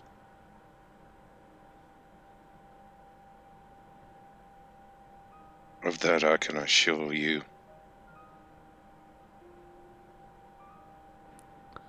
We may have our little squabbles here and there, but we are as close as we can be, and as close as we ever were. Are you, truly? Do you know what it is to be unified with your coterie? If I had any doubt, I would not be here with you. I would have returned to my own family and left y'all to your own devices. Something to account for, my prince. Certainly. We were asked to do a job. We have put body and soul on the line to do it. And it does not go unnoticed.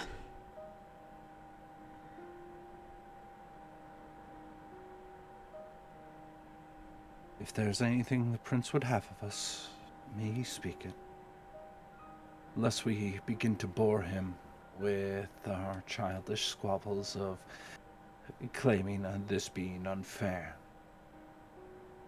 and becomes more grating than amusing. And if I do say, it reminds me of the days long past when I used to do the same.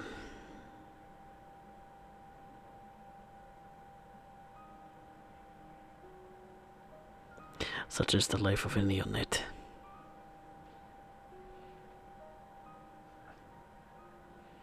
At least you'll get to end up here going through this unscathed. To the prince's health. May he end up here continuing ever after.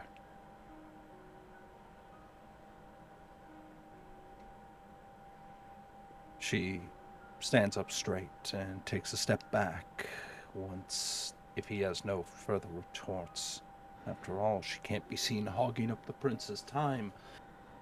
It would be unsightly. Certainly, all eyes are upon them and wishing to end up making sure he doesn't lose face in the court. But what the prince asks for will be given. Even if it is a unshackled tongue.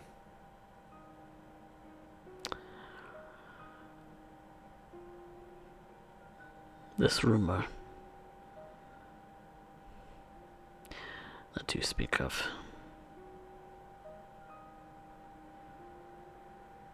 do you believe it to be widespread? I believe it to be widespread enough that I heard it on the front. Then quash it. With honeyed words. And thorns. At any opportunity it arises. On for the fire and brimstone, kinda.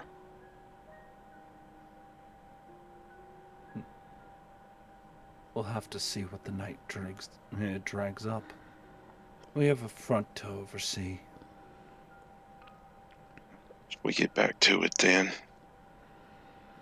At your leave, Prince. He makes no motions to stop you. He just opens the book back up, takes the possibly cold now cup in his hand,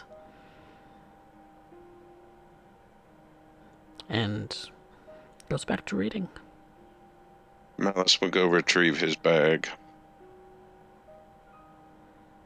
And walking across Jack.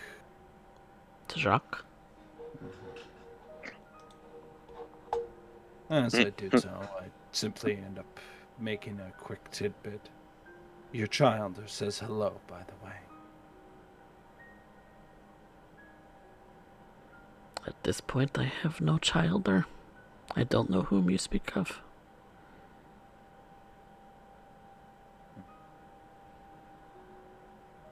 Well, now I only need to end up hoping that I can end up bringing some peace to a grieving sire. And he goes back to walking the premises with the individuals he's been with.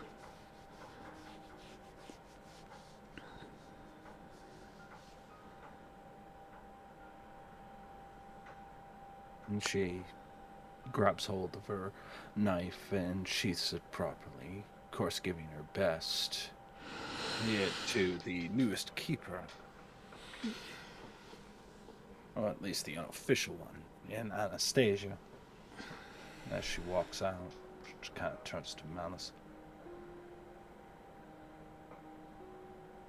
Tremere, how unfortunately, terribly mistimed melodramatic.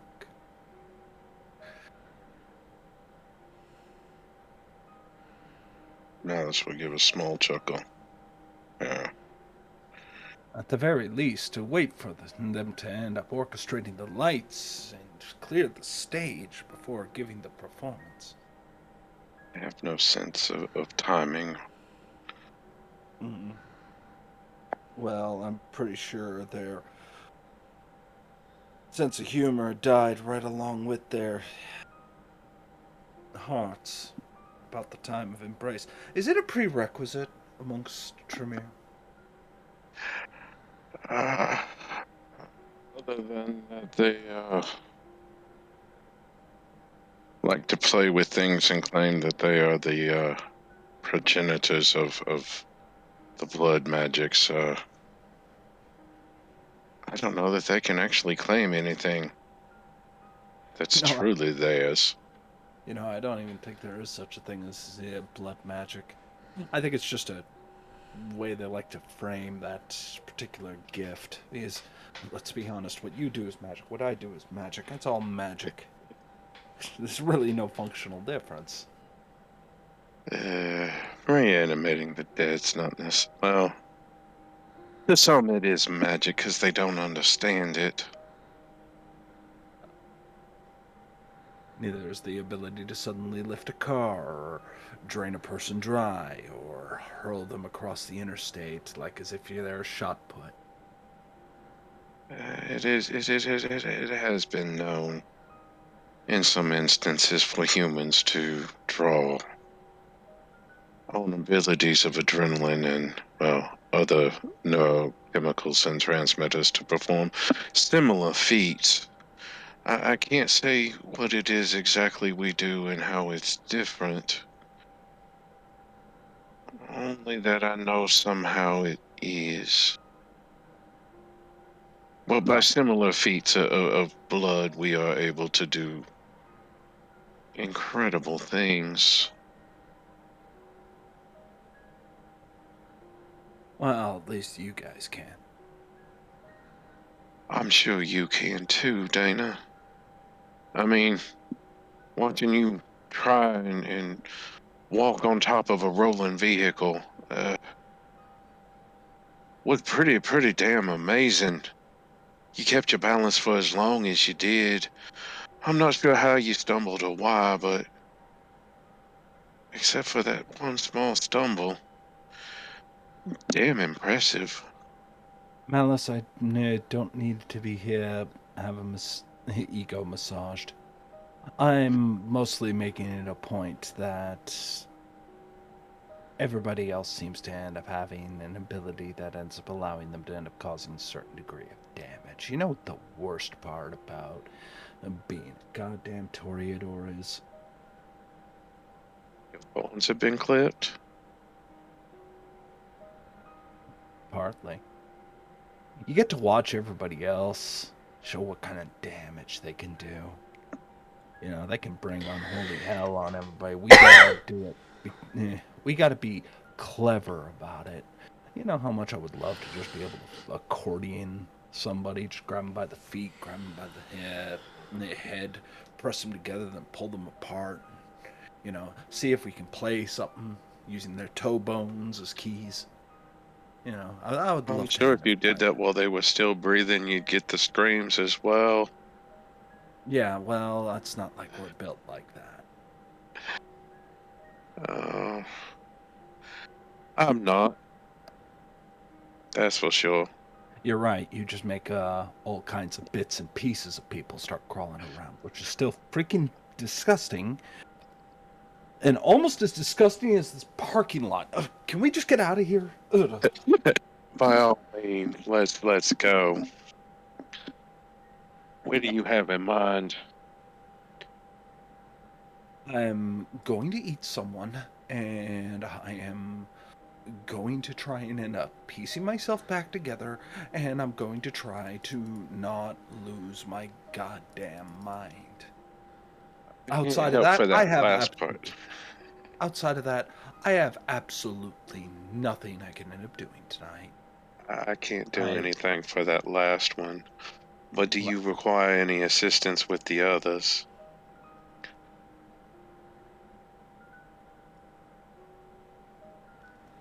look, I'm gonna go to the armory. I'm gonna end up picking up a date.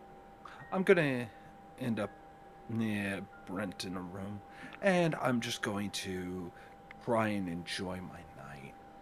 I got a whole bunch of paperwork back at the office. I still gotta get done. Orders gotta go through. I gotta end up here checking in on the staff, figured out who called in sick, who's here doing all this, and now I gotta also tell Pershing that there's a high likelihood that Kenny Boy's not gonna be playing bass, so she's gonna be upset about that.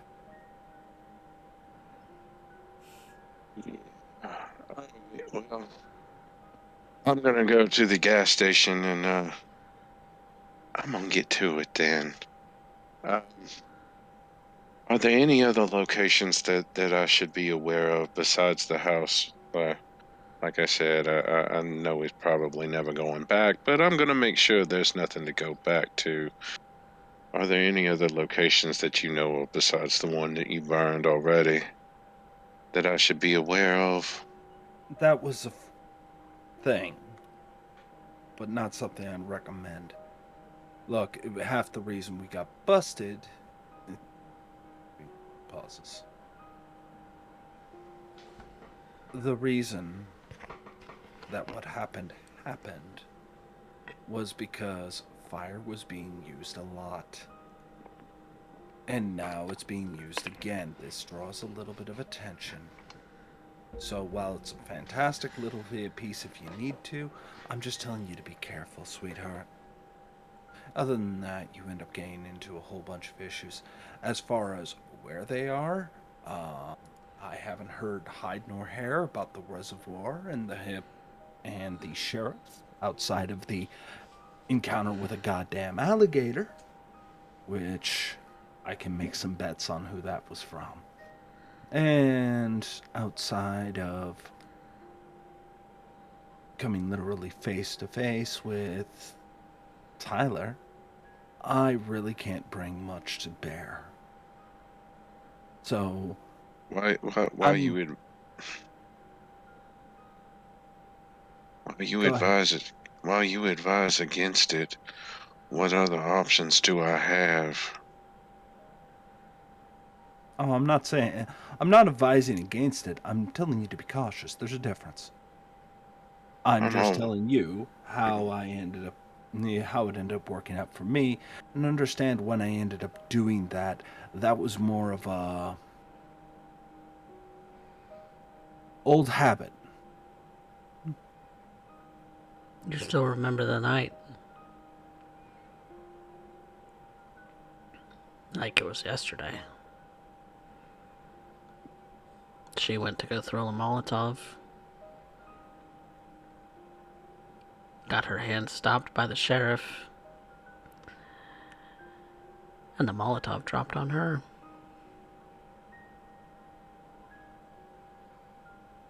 Lit her up like kindling.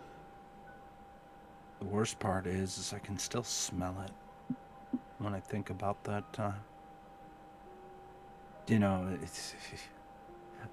might remember as a kid, like you pluck a few hairs out of your head and take a lighter to it just to watch them crackle up, but that smell. And you remember that the sheriff seemed barely fazed at all. Yeah.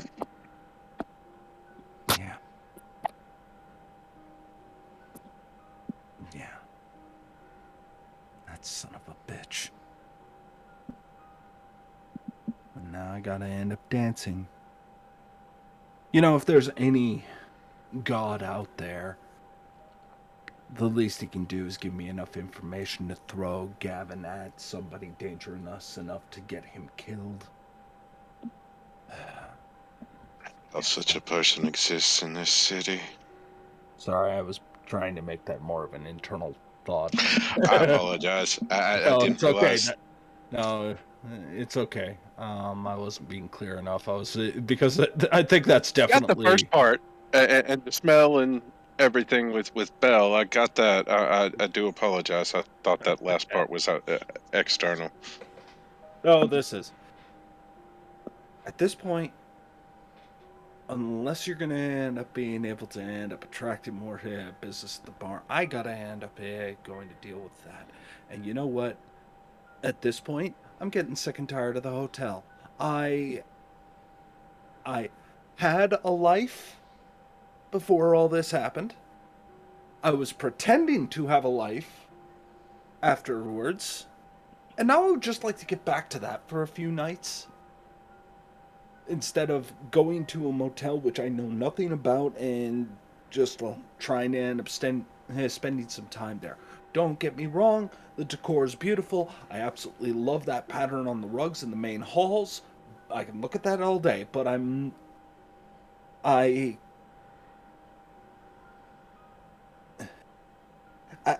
feel like this place is just seeping into my pores.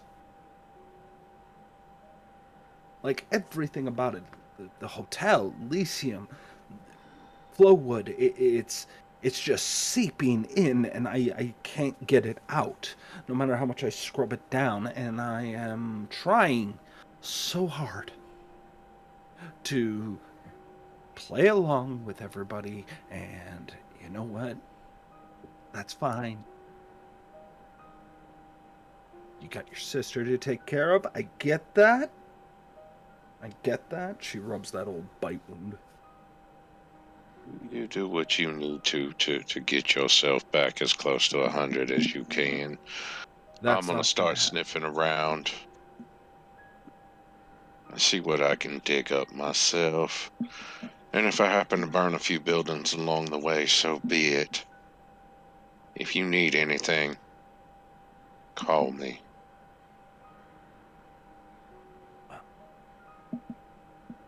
You have a fantastic night then, Malice. Doctor, I'm going to unwind a bit. Try not to eat them. I'm making no goddamn promises. Completely. I'm making none. At this point, as far as I'm concerned, everybody I walk here, but this entire city is one big bowl of Fruity Pebbles to me. I'm going to eat that whole goddamn box if I gotta. Cardboard and all. Do what you gotta.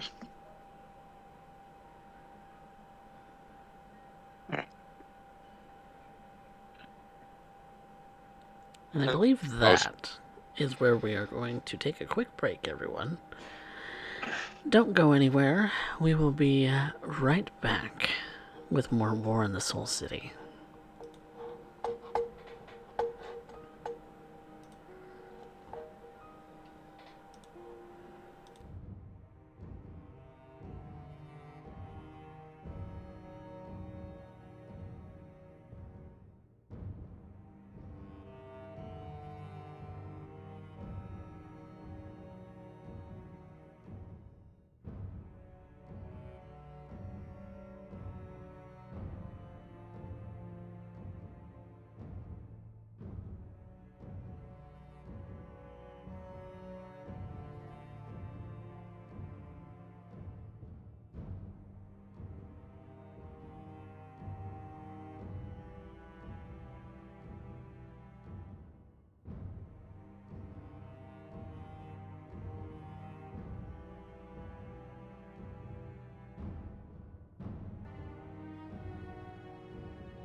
Welcome back, everyone, to War in the Soul City.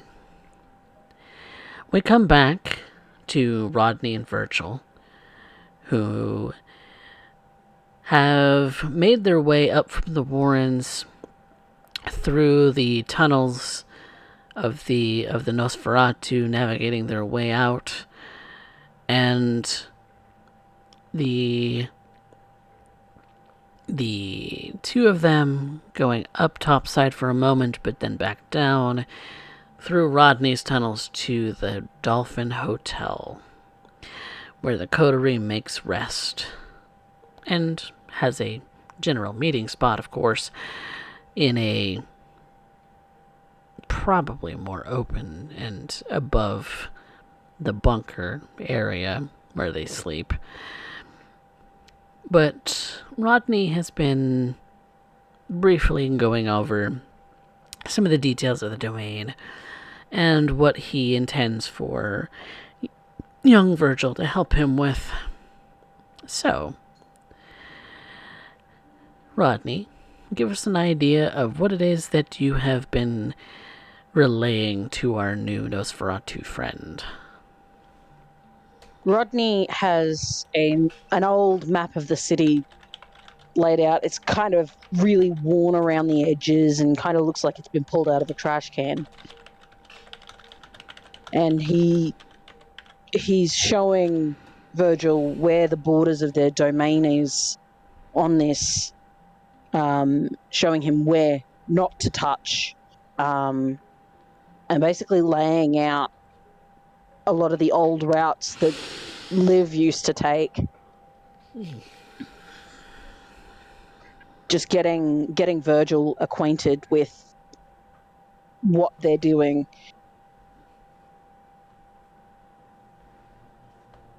You with me so far? Yes, I am. I understand. You want me to patrol this area? I'll be coming with you. I can't risk you going alone and getting killed. Well, backup is always appreciated. Yes. Yes.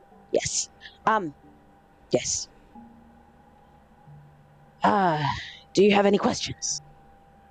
Anything you do not yet understand?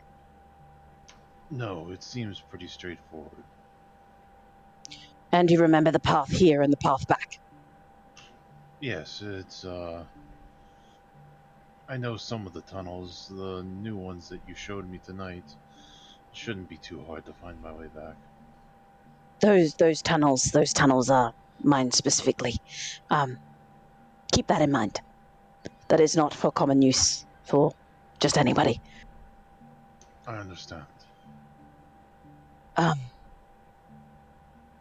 The idea is to make sure that we remain a wall against Flowwood and the Anarchs there.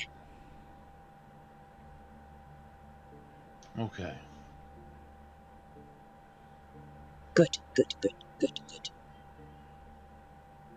Yes.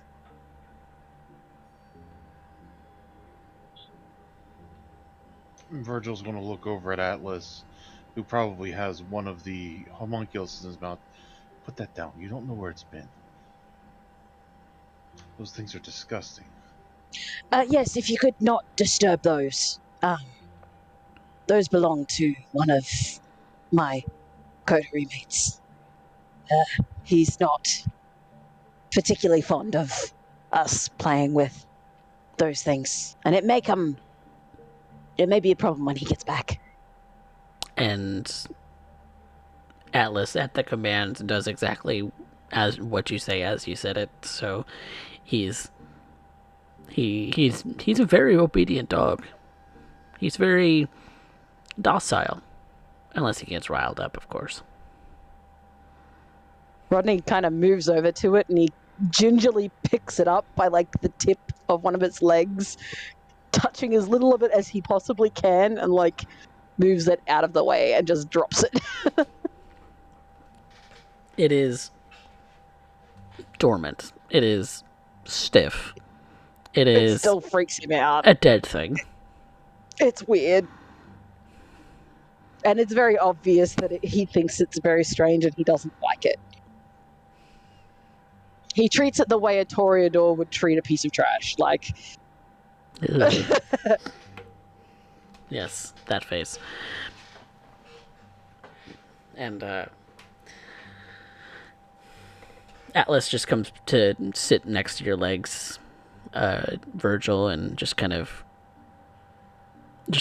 sits there for a moment, just watching Rodney intently. Not threateningly, but intently. if you require somewhere safe to run to for any reason, you may run here. But try not to bring any heat with you, if you understand what I mean. Yes. The tunnels are always good for escape. And we need to keep our eyes very sharp. Need to understand. Knowledge is key.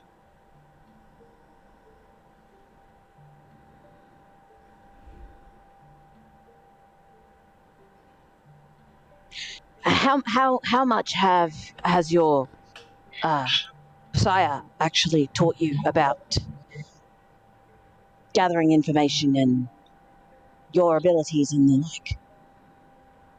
Well, I know I'm good at sneaking around places. He's taught me that much.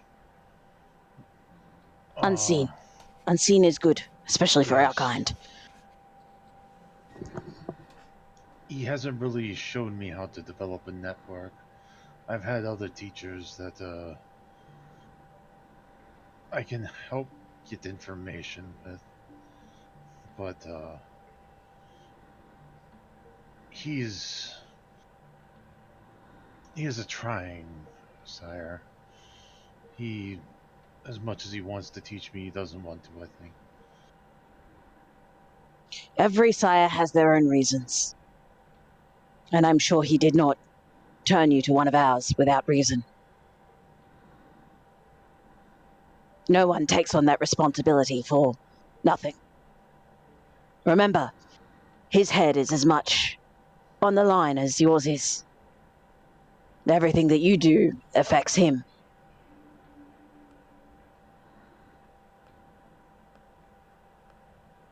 In the eyes of the Camarilla, you are an extension of your sire, at least until he lets you go.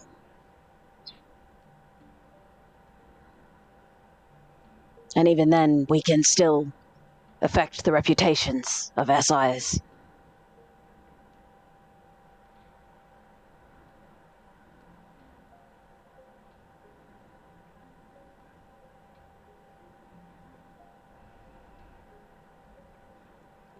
Hello? Sorry, Cat is knocking shit over. Uh-oh. Catastrophes, y'all. It's not long after, a little bit of this conversation that Rodney, you hear the familiar opening of the doors down to this place. That, the doors that only your coterie really know about, aside from Virgil now. The door to the common space that you have visitors in, anyway. And,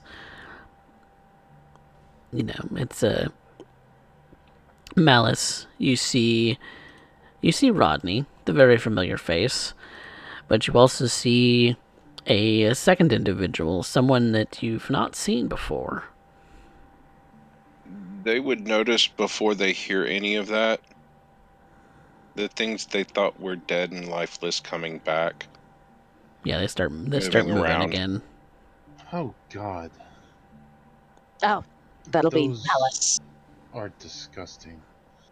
You see the dead rat start to skitter on the walls and kind of stare at you, Virgil, for a moment, kind of staring at you intently with those really dead eyes, much like your own, and just staring at you.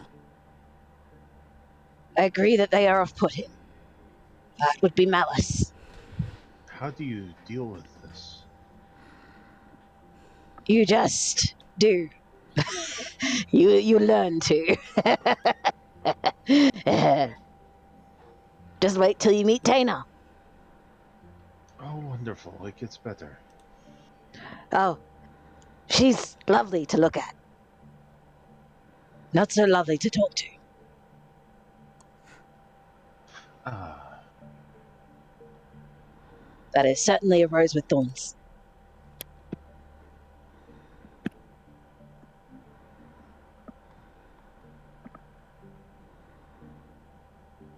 But yes, it isn't shortly. It is only shortly thereafter that you see that uh, that Malice isn't as has entered.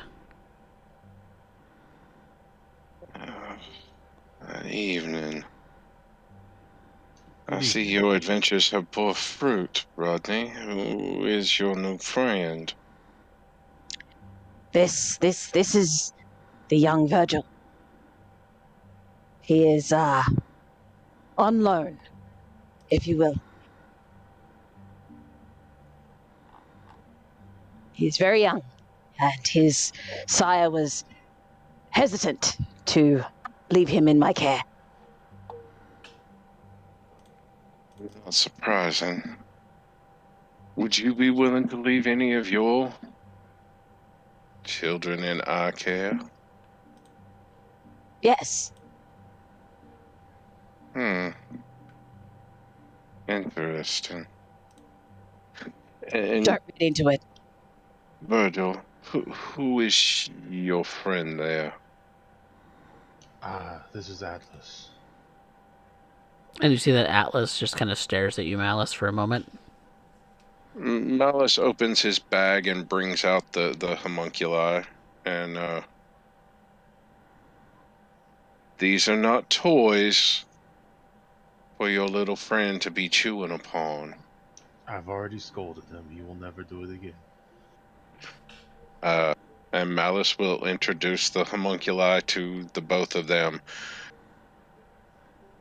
You may allow these to enter until I say otherwise. I'm assuming we're just borrowing young Virgil here. Yes, 2 days. 2 days. At the end of each day, he returns to his sire. I see. And if anything happens to him in those 2 days, Levi has made sure that I will lose my head. All right. Oh, joy, joy. Another potential coterie member removed. Oh, lovely. Uh, What are your plans for the evening? Well, I think I shall. ST, how Mm. many hours are there left in the night? It's probably 1:30. So I got maybe 2 or so hours. Probably closer to 4 Or because it is winter, and it's pretty okay. much the height of winter. So it's only Yeah. really starting to go back on that cycle where the nights get shorter. But the nights these days are very long. You notice that getting up is probably closer to like 7:30 these nights versus during the summer when it's close to 10 p.m. before you wake up. Yeah. Okay. Just trying to figure out Rodney's timeline here. Mm-hmm. Um, I know it's a bit late, but perhaps we can make rounds like Liv did. But yes, that is the plan. Um, I intend to send Virgil home 2 hours before sunup to be safe. okay. Malice Um, will call some more of the homunculi in. I need to show him around the domain, show him the paths to take, where to remain hidden, and the like. Malice will go with you on that. And you notice And that more of these dead things, bits of things, that looks like a severed hand walking on the wall. Unsettling. Okay, I cannot unsee that. I'm going to get ready, and he's going to open his duffel bag and start preparing his weapons. And what see weapons do what? you have with you? I have a sidearm and a little compact M4. Okay. Not common pieces seen on the streets. Rodney kind of looks to Malice and just this gigantic grin spreads across his face. See? Useful. If And that it's was almost not, as it's almost as if the skin on the bottom part of Rodney's jaw just retracts even just that little bit further. what was what Virgil said spoken aloud or in his head? Oh, he definitely said that out loud. Unsee what? So These things are creepy. I'm going to focus on this, and he's going to just be cleaning his guns and making sure they're all in working order.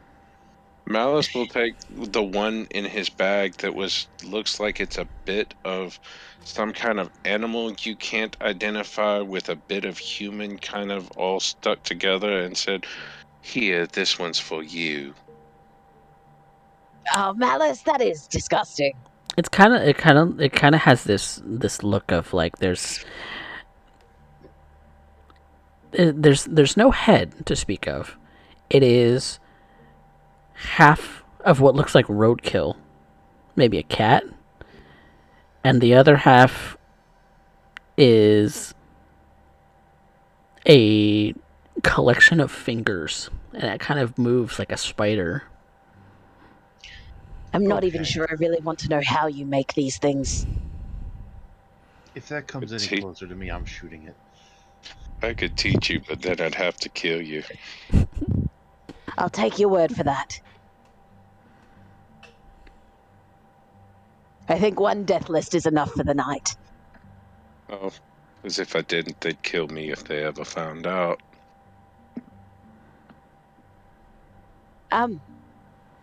Yes. Rodney kind of looks around for Charles. Charles is in his usual spot, kind of nestled into the crook of your neck. And kind of scritches him, kind of like, oh, it's almost a self-soothing gesture. You the you reach back to go and pet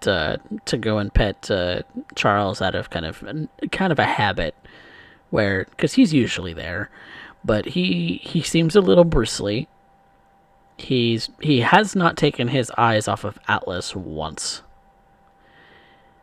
and when you reach your hand up, you can almost feel that slight little growl under his breath that cats make when they're feeling kind of feisty, and cats. If Atlas makes one wrong move, then Charles is pouncing him. He's a friend, Charles. Relax. Charles doesn't move, but he doesn't seem like he's relaxing.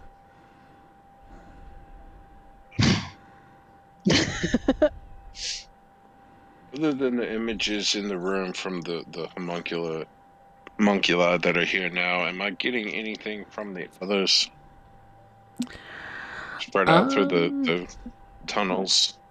As far as anything out of the ordinary, when you reach out into the void, the web that connects you and your homunculi, you you gaze into their thoughts, their vision for a moment, and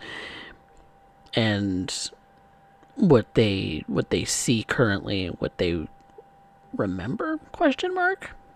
How it's retained, you don't know, but the the the homuncular servants of yours do not recall and do not see anything currently that's out of the ordinary.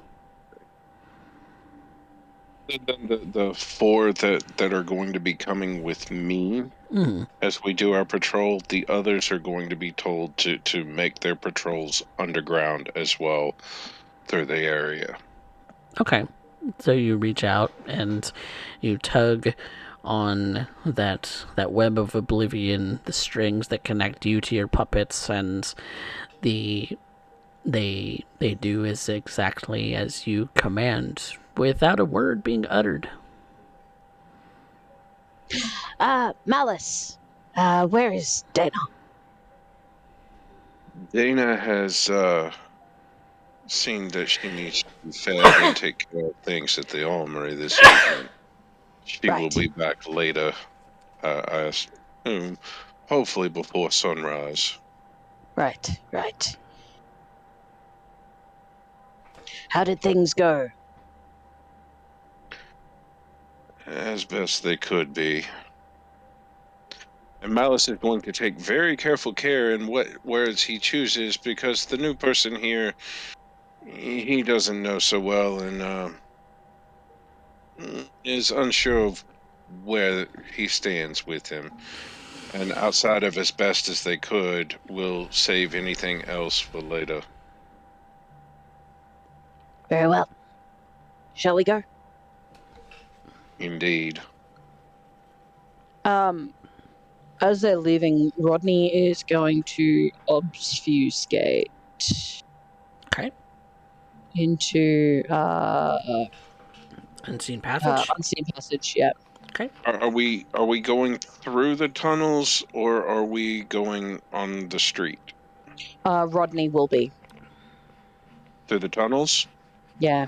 You're gonna go through the tunnels. Do you want to obfuscate after you get out of there? Because it only lasts a scene.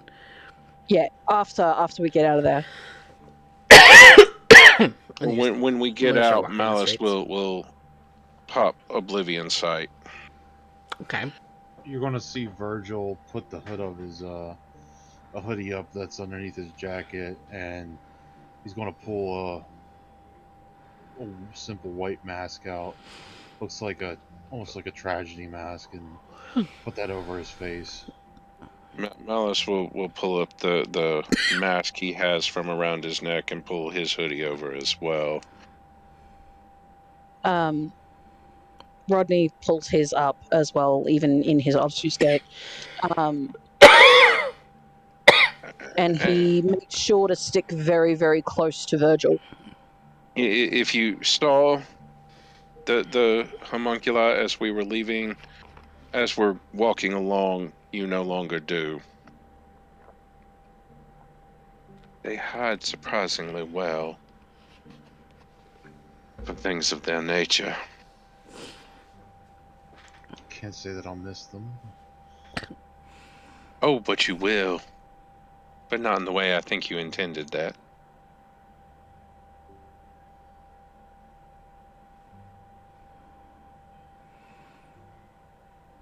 And the three of you make your way through the exit out into the streets of your domain. And what do you intend to do? Lives rounds. Be following the trails that Rodney knows that Liv used to take. Just checking up on things and making sure that things are in order, and teaching the young one where they are and what's going on and what to keep an eye out for, various marks and any signs of any anarch activity in the area. Okay. So you're looking for anything out of the ordinary. Malice would note to show him the obscure, mostly unnoticeable things that Liv had used as well. things to look for, signs that somebody has been tampering or attempting to enter places they need not. Liv was known to stash things here, there, and everywhere. You occasionally find the random bits that Liv had left, undisturbed. But if you're looking for anything peculiar out of the ordinary, then that is going to be... If you're going to spend most of your night on this, then I'll give you a resolve plus awareness. Okay. So it'll only be like 2 hours worth. Okay, yeah, resolve awareness will be Shows- fine then. Yeah. Are we both making that, or do you want me to add to yours? I think we'd probably be better off if both of us do it, to be honest. Okay. Yep, it's your choice. If you want to assist each other, or if you want to do it individually. Alright. 4, 5, 6. Critical. God damn. Mojo, what are your dice? Very, very hungry tonight. We have. I don't think that we have ever seen you roll below a 3 successes.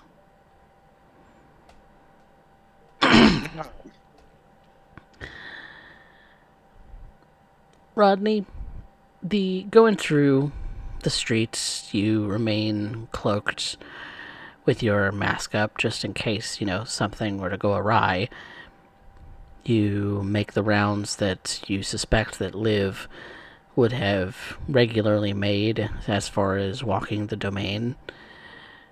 She she tended to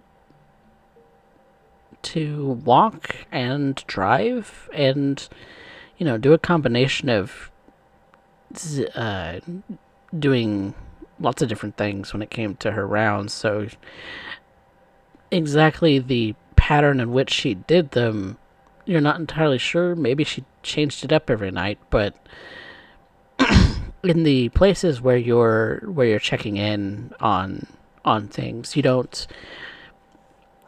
you Rodney don't find anything particularly out of the ordinary. It's Malice. Yeah.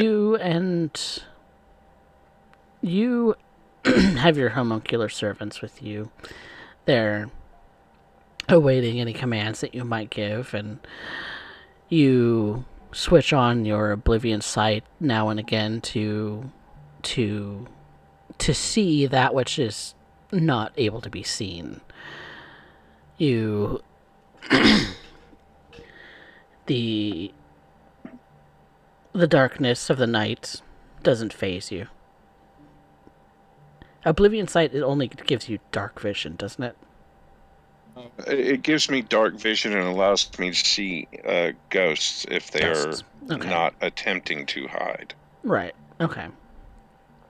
If they're actively trying to hide, I can't see them. Mm-hmm. There's something else for that, and I'm not playing with that tonight. You don't... When it comes to ghosts, the only thing that you really see is the occasional fragmented, replayed memory.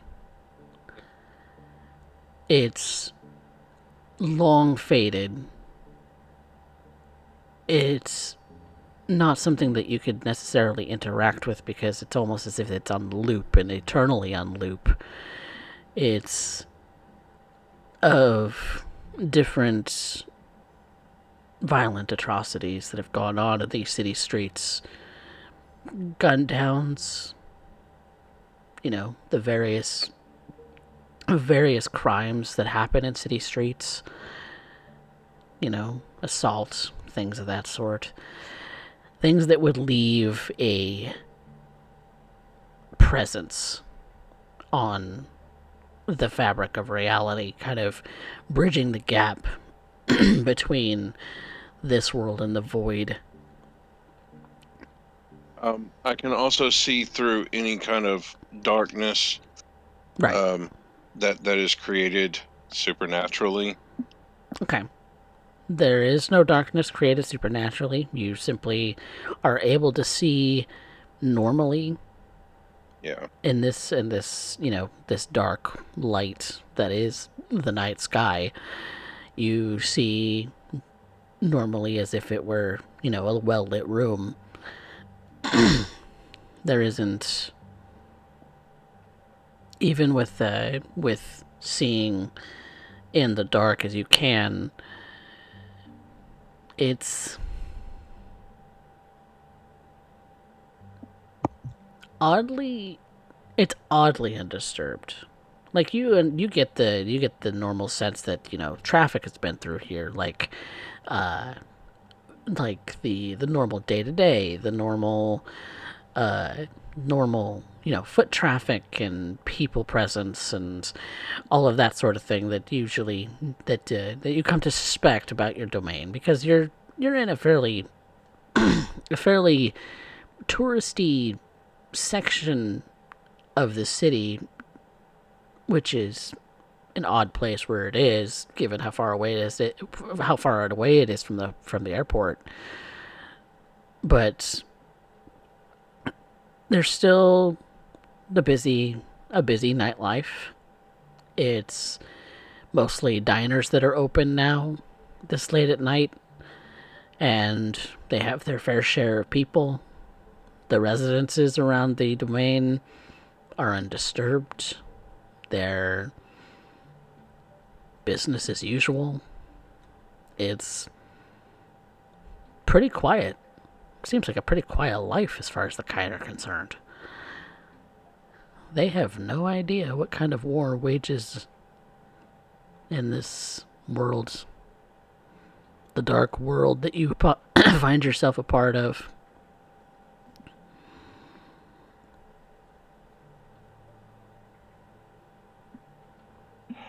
I would tell Rodney what I see, and that it's conspicuous that nobody would have attempted entry into any of these places so far,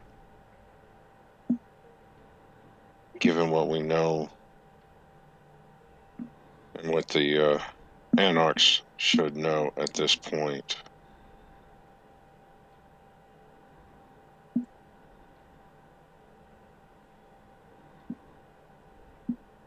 Rodney stays silent.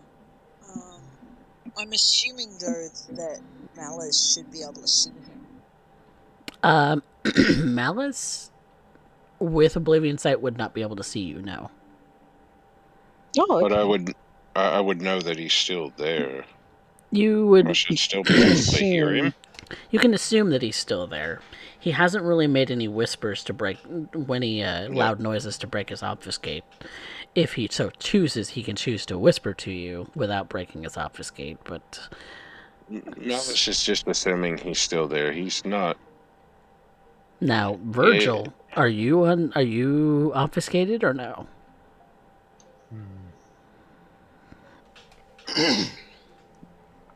I suppose I would be as well. Okay, then I do need a rouse check for that.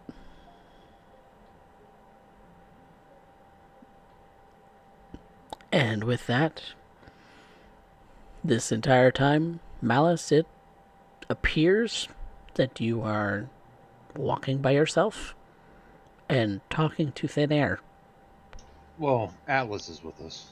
Atlas is still following. He's not obfuscated, but to any passerbys, it looks like he's talking to either himself or to the dog. correct.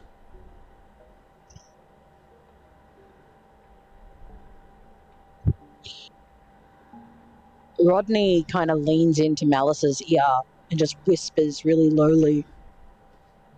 So you see nothing. Nothing at all. Yeah. That's more concerning than if there was something.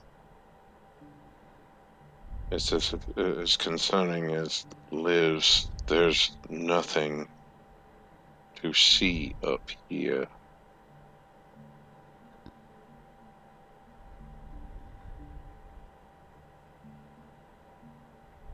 Rodney can't help but remember when Liv said that it was concerningly quiet.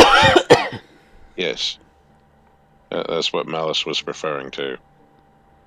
And she did make that statement several times. I wonder where they're heading. Oh.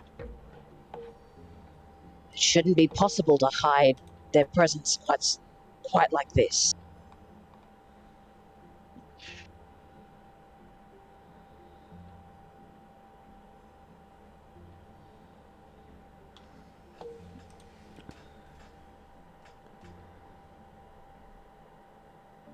Malice will growl under his breath.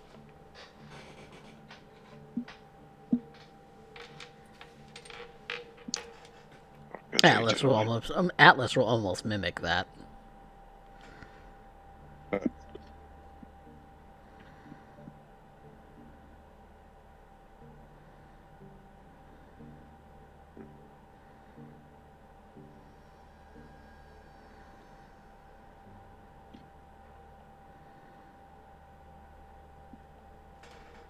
So what do you do? Malice is continuing to make the rounds. He's not. As is Rodney. He's just going to stick with him. This is not good as far as he's concerned. They'd be better off to see actual evidence of anarchs making moves in and out of the territory, and instead they're seeing nothing. There seems to be no indication of anarchs from what they can see, and it shouldn't be possible to hide their presence quite so well. That's assuming that they're using any kind of supernatural means to travel at all. Indeed. In fact, why don't you both make me an intelligence and insight? Okay. Intelligence. Insight.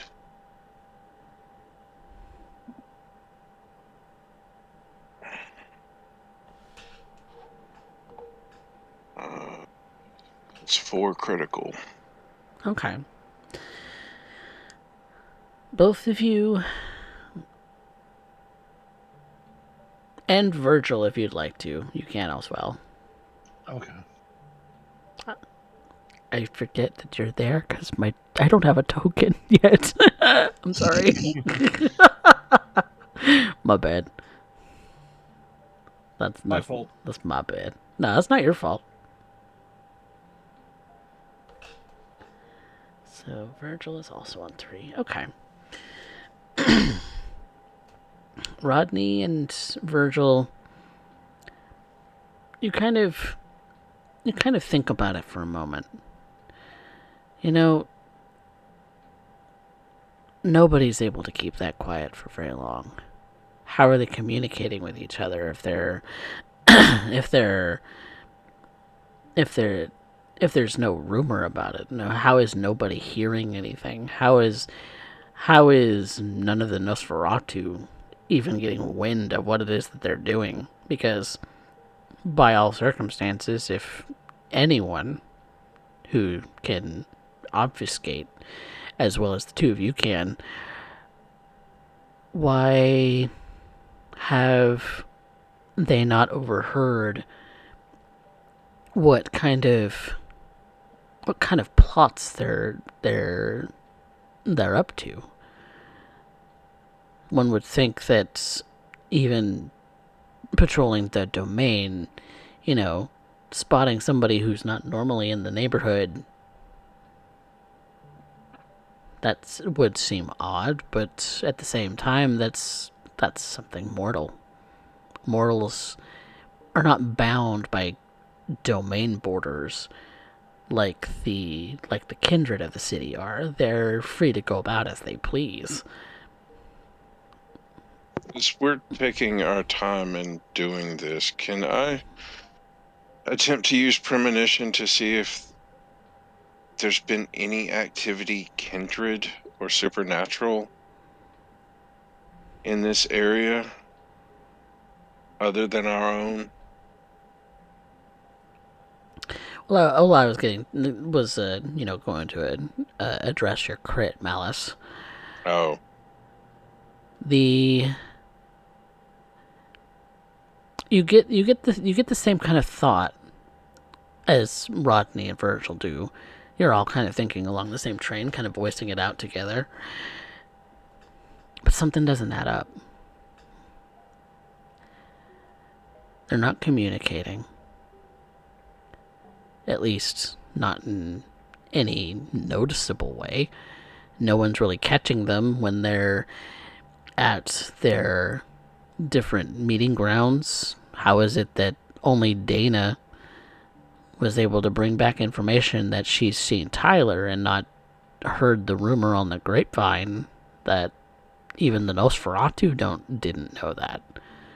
Or at least it didn't seem that way. Nobody's mentioned it. But somehow the name of Tyler is spreading amongst the Anarchs.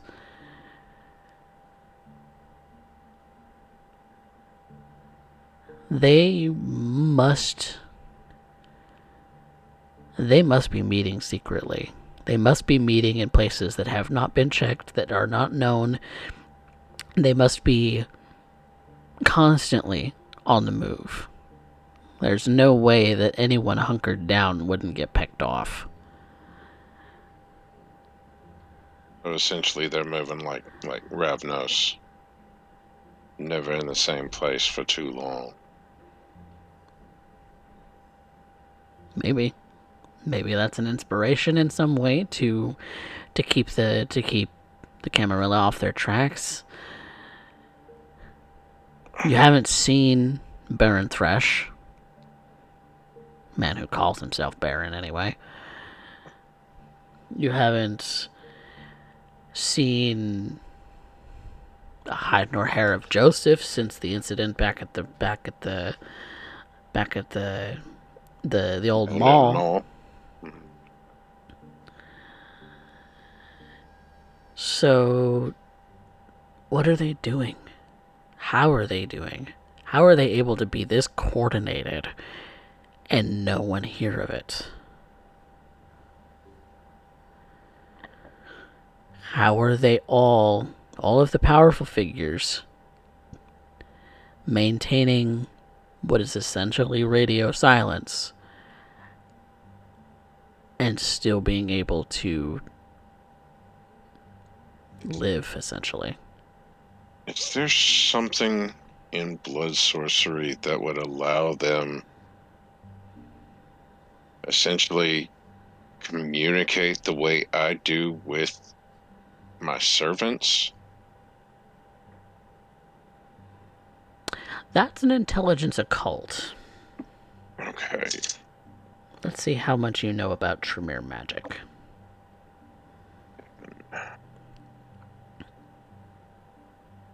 Which is going to be a fairly high difficulty, relatively speaking, Yeah. because you are Hekata, not Tremere. Okay. Kit. 1, 2, 3, 4, 5 successes.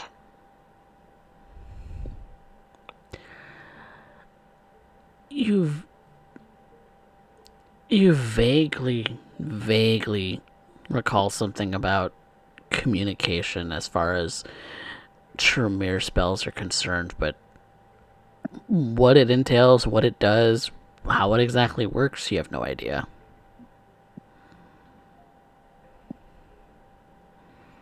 But it's possible. Maybe Gutenberg is crafty enough to have conjured something like that up. He's brilliant. You know him to be a very brilliant Tremere.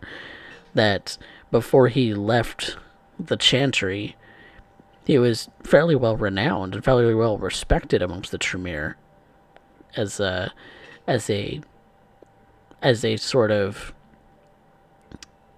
preferred teacher when it came to the arcane. He was very adept, from your understanding, and him having taught a lot of the chantry, the young chantry, when they were coming up, and how secretive that magic is, might lead you to believe that he has a way of seeing it that maybe others don't. He's maybe broken ground on some different things of utility in the chantry that the chantry still uses. It might be off topic and go nowhere, but have I or anyone else noticed any more of those Ravnos panel vans or box trucks in and around the city or our domain of late? In your domain? Yeah. Well, Like what they used to smash the ball with. right. That is going to be now, since your lane has been reduced because you do have 2 members down. Yeah. I am going to use that as a penalty for the roll, but that's going to be, since this is going to be asking, the people of your domain Yeah. what they've seen. This is going to be a charisma persuasion plus lane -3. So our lane is now. Let's see. So you would take what you have for lane and -3 because Liv did provide a significant portion of that, and Mercy did. Yeah. Mercy gave some of that too. Yeah. I'm trying to find. Let's see. So it's gonna be straight charisma. All right. I can do this. Yeah, because it's your lane -3, so Yeah. which would be 0. Yeah. And I have no persuasion.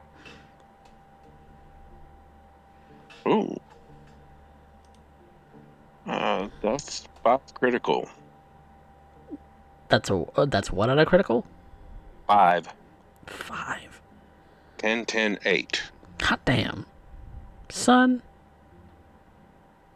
What's your hunger at? Is that a messy crit?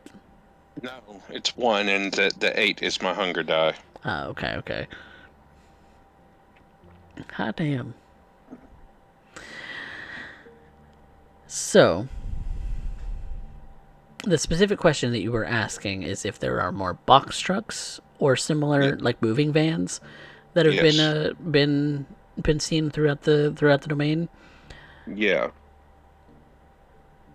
It's the only way I can figure they're moving around and not being seen.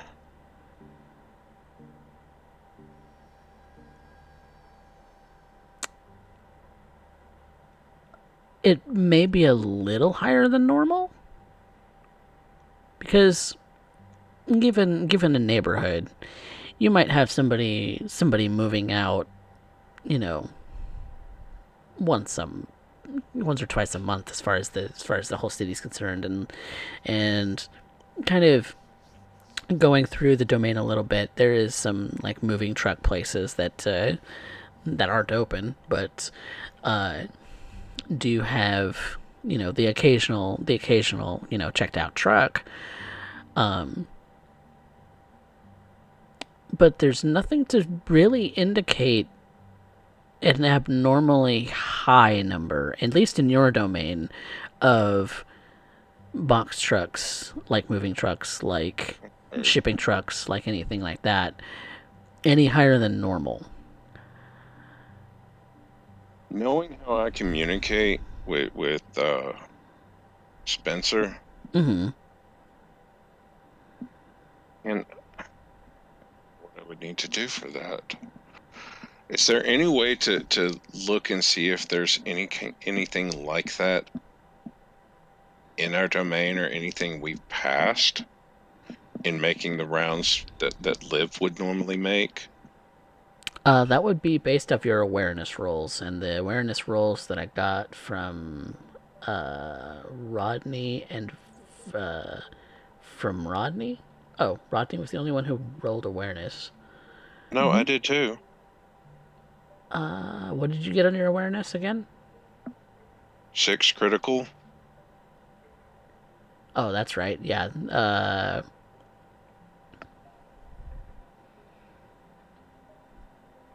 What was the question again? I'm sorry. Squirrel brain. Knowing how I communicate Mhm. with Spencer, is there potentially anything that we've passed in making the rounds that I might have seen that would have a similar type of nature to it? Essentially, it's like a dead drop, making a mark to let Spencer know, hey, I need to communicate with you. You're very familiar since you have a high occult. You're very familiar with the symbology of a lot of different kindred stuff, and in your domain, no, nothing out of the ordinary. Your own claim, your own markings of claim are undisturbed. Your own markings of communication that have, gone unanswered so far are undisturbed. Uh, the and speaking with Spencer Quinn earlier tonight, he didn't indicate that there was anything of the sort in his domain either, so far as he could tell. But he's also been actively busy, looking out for little thin bloods who've been trying to cross the domain.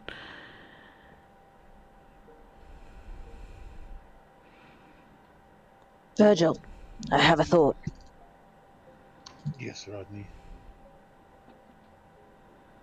Have you come across any information concerning hospitalizations? Perhaps an increase in the city? Would I have best Particularly for things like anemia.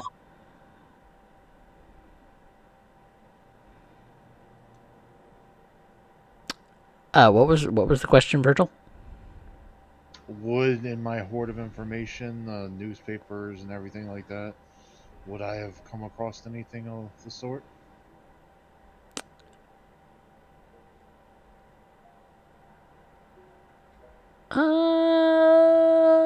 Okay. Let's see. In that particular case, since the newspaper would cover more of the city than just your domain, because you guys have been, scouring your own domain to see if there's any holes that you need to plug so far. But if you're talking about broadly through the city for Virgil's information, that's going to be a. Oh, what should I call for on you, Virgil? That is going to be a. Since this is quick thinking and you're trying to put together something that you may have read, you're not actively looking through your hoard at the moment. That's going to be a wits and intelligence for a memory recall.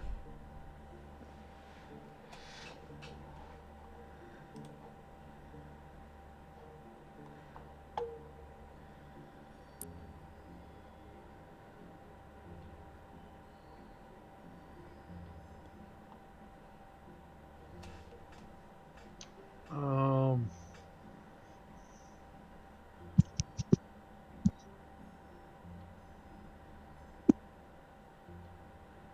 Are you going to leave it at 2? no, I'm going to spend a willpower to reroll 2 dice. Okay.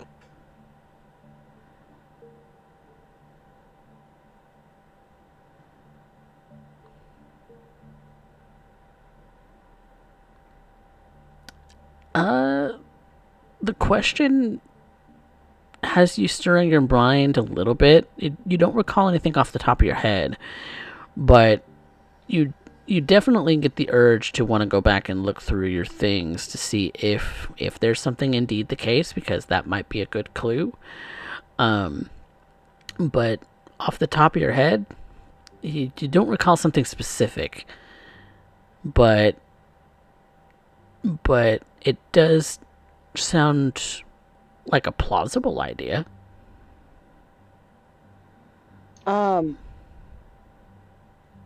Also, Rodney, while that's happening, Rodney wants to also consider, did he see a lot of missing pet notices as they were walking through the domain?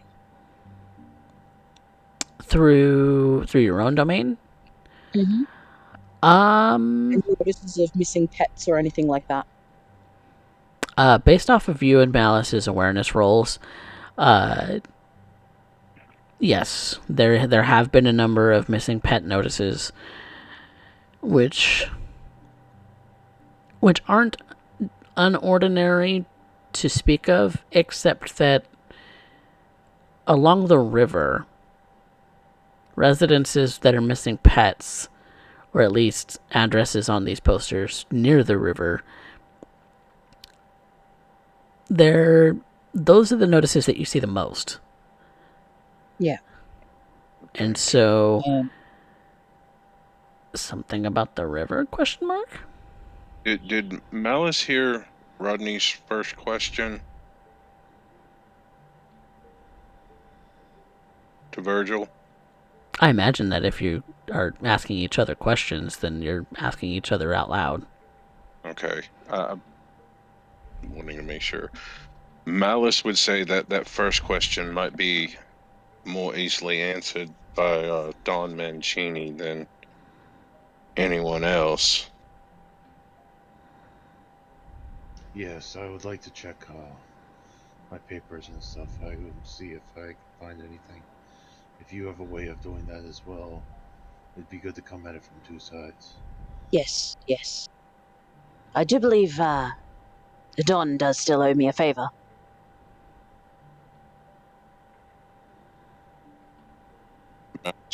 Eyebrow quirks over his left eye. A favor Yes, owed to you by Don Mancini. yes. I see.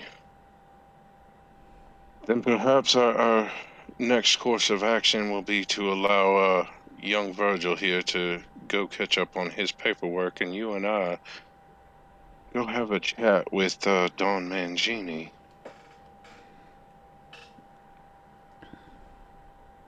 I suppose so. How many hours are left in the night, ST? Well, you did say that your investigation was only taking a couple of hours, so it's probably around 3-ish now, a little after. Yes, about time to send the young one home anyhow. You probably have a good hour and a half-ish before the real threats of light start to creep up, even though sunrise doesn't really arrive until 7:30-ish. Yeah. So Rodney will motion for Virgil to return home, and he will escort him back. Okay. Escort him back to the sewer entrance where the one entrance to the Warrens that you know of is The closest entry to where his home is. okay. Because he can't risk Virgil getting jumped somewhere. Yeah. Would do his best to follow Atlas, and I imagine little things sitting on his shoulder when not hiding.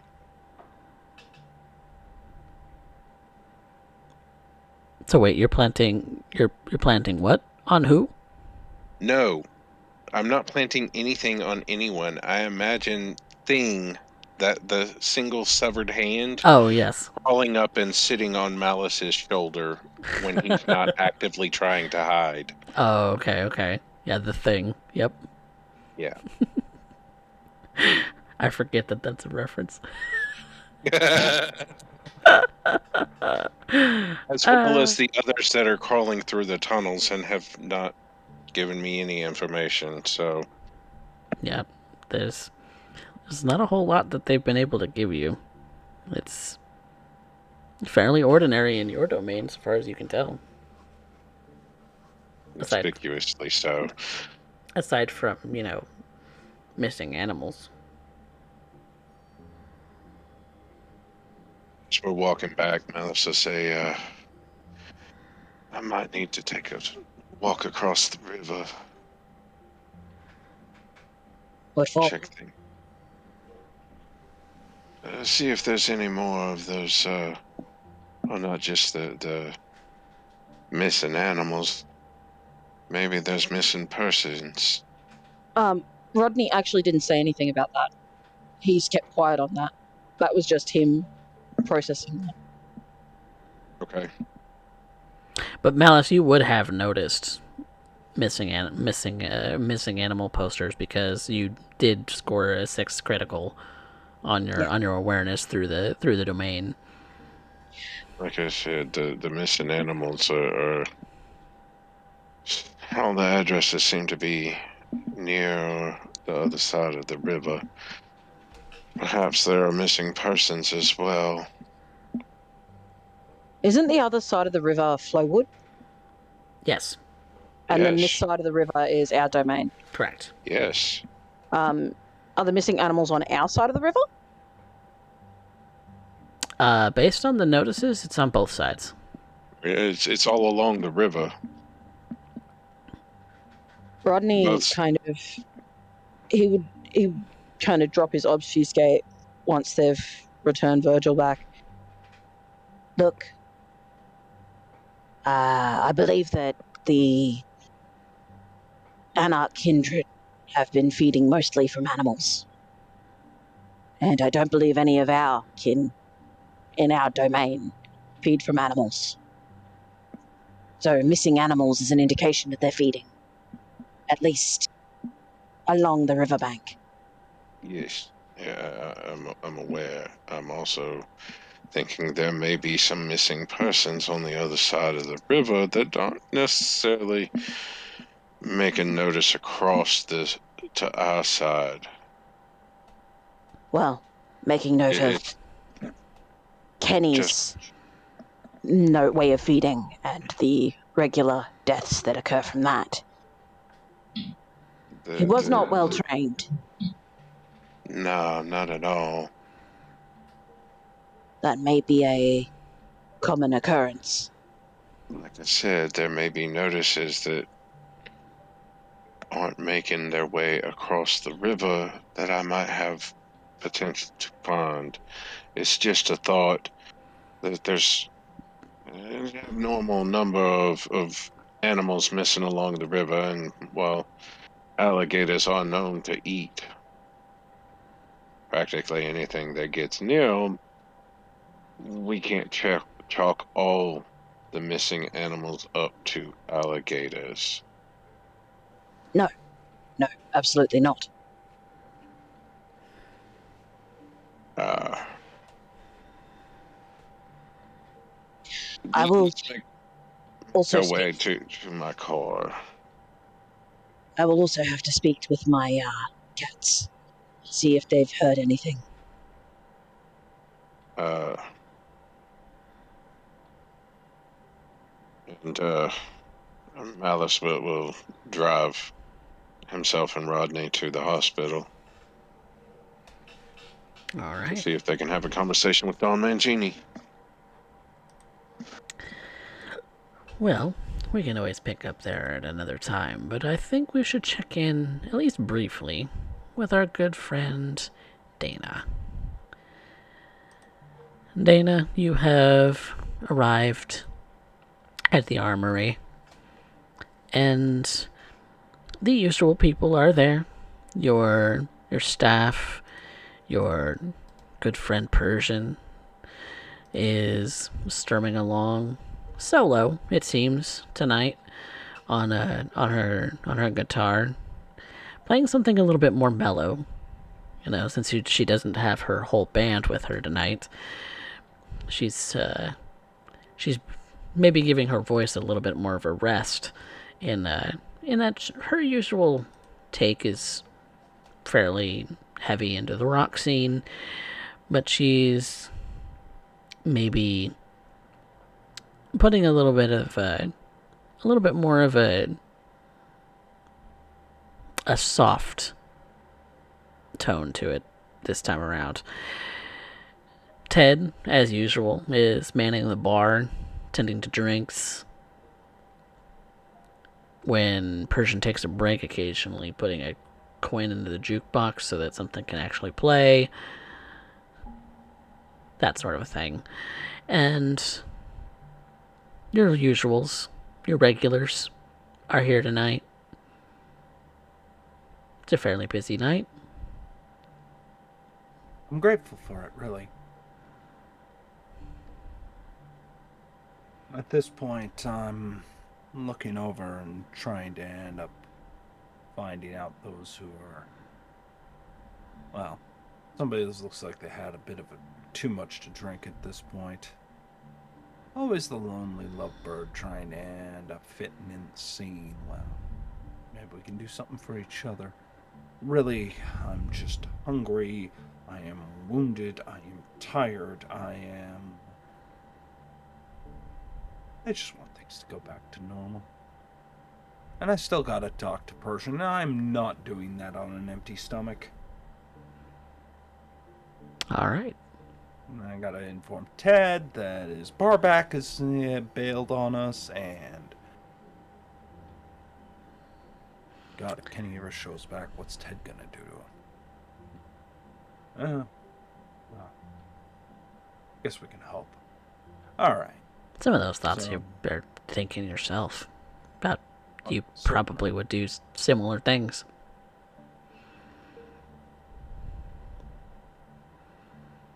You never really did know what Ted was particular about when it came to the way that he hunts, but at the same time, you're not sure that you want to know.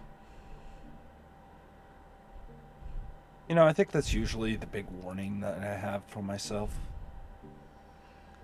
Not sure I want to know. If I start with being curious and or just openly discuss it, at that point, I think I'm going to lose it. I think I've lost it at that point. Okay. But, kind of dreading the day that you actually have that kind of conversation with Ted, because how far will you have stooped at that point?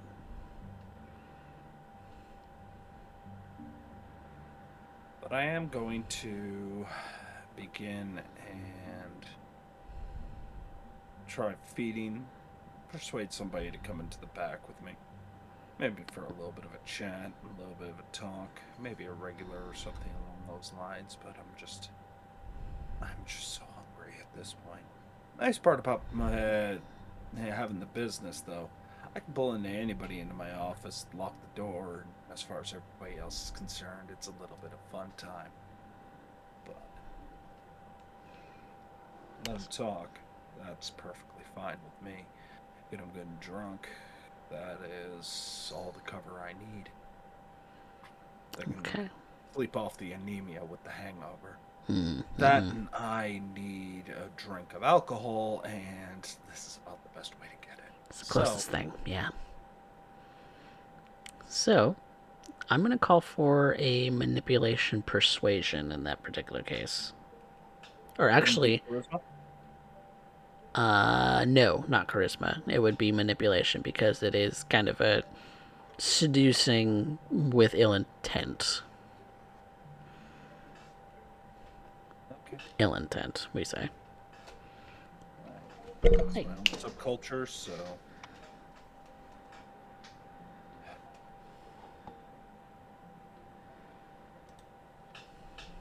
I believe we have a chase at 5, so that should be enough. Chase 5? Yeah, because it starts at 7 with chase 1, right? No, chase 1 is 6. 6. 6, 5, 4, 3, 2. Okay, then yeah. 2 will do it. And It's- this is guaranteed my own subculture, so. Okay. And so it is a little trickier. You know, this isn't your usual hunting ground. You're usually at the hotel trying to seduce someone but the armory has always been a good backup. It's always been, even just listening to the soft tones of Persian's singing voice versus her screaming voice, it's actually pretty soothing as far as background music is concerned. And the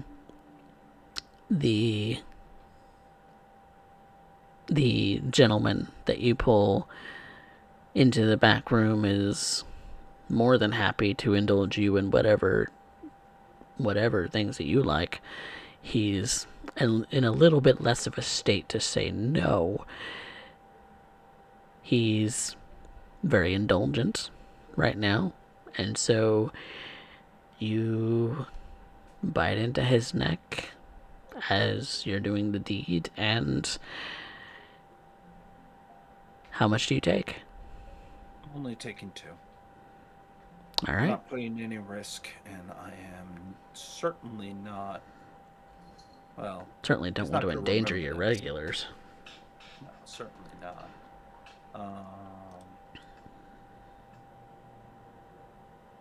Okay. But I'm gentle enough. Though, by the time he starts coming around, I'm already directing him back into a seat at the bar. They eventually kind of drop a napkin over his drink and just telling Ted he's cut off. They let him have, call him a cab. Ted does exactly as you've instructed, and cuts this guy off and starts ringing up his tab and calls him a cab, and takes care of the little things that comes with getting a drunkard out of the bar. But as soon as you come back out of the office, Persian, she eyes you. She's already finished up the set for the moment, and starts kind of dashing over toward the bar. Oh, that's fantastic. I'm going to rouse first to heal a wound. Okay. Hey, Success. So I just have the 1 point of aggravate, which is the bite in my arm. Which Yep. mended over a little bit, but most of the internal damage is still screwed up. Oh yeah, you've got a bit of skin covering that scar, but that's about it. And so Persian kind of rushes over and and looks at you, is like, "Hey, have you seen Ken?" Figured he was at practice with you.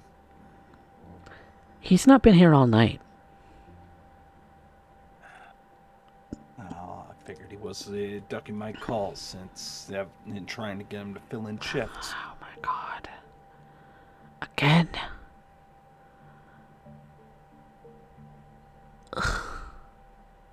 I really thought I had him. Dana.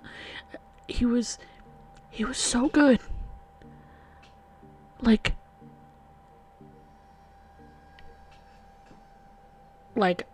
I was impressed with how well he seemed to just pick up the guitar and start strumming along on the bass. Where am I going to find another bassist like that, Dana? Well, as they say, all the greats are already dead.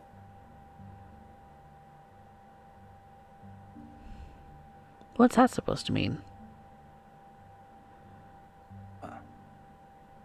Dying art And let's be honest, most of the people playing this kind of music usually passed by overdose.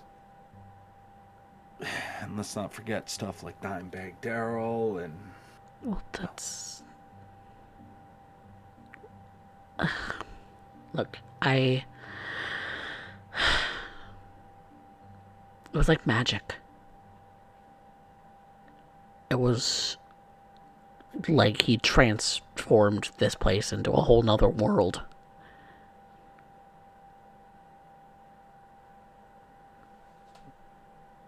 Or maybe Is he really bailing on us? I don't know. He hasn't returned any of my calls. That's what happened to...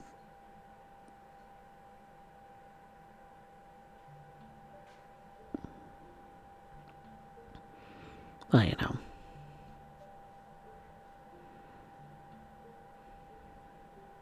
If I suddenly find out that there's an entire band of just bass players coming together and that they decide to end doing their own thing, I'm gonna lose my shit.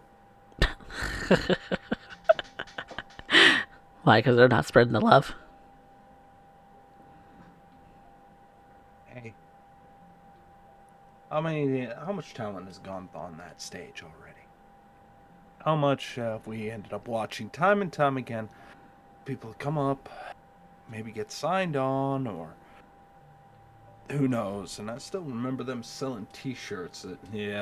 Trying to set up a table right over there, and it's been doing that for as long as I've owned the place. When I was still working here.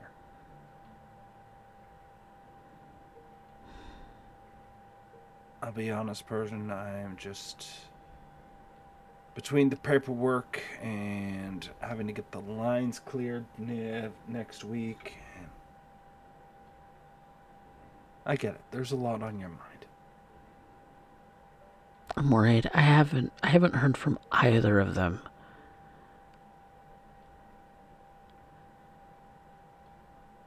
I haven't heard from Ken. I haven't heard from... I get it. I know. But what am I supposed to do? I need people who move drinks. You know, the band is your own side project. I Let get you play. Right, I get it. It's my thing. And I'm glad to hear you play. I really am. I want to end up having you play more. I want you to get a new bassist. I want to rock the house. But I can't spend all night trying to end up finding out somebody's demo tape. God, does anybody still make demo tapes anymore? No. Trying to end up... You get what I'm saying. Right. I get it. Besides, I don't know. It just feels like the whole world's breathing down my neck, and you know, this here is the only place that makes it all right. Here, things at least make sense. What you got going on that isn't this place?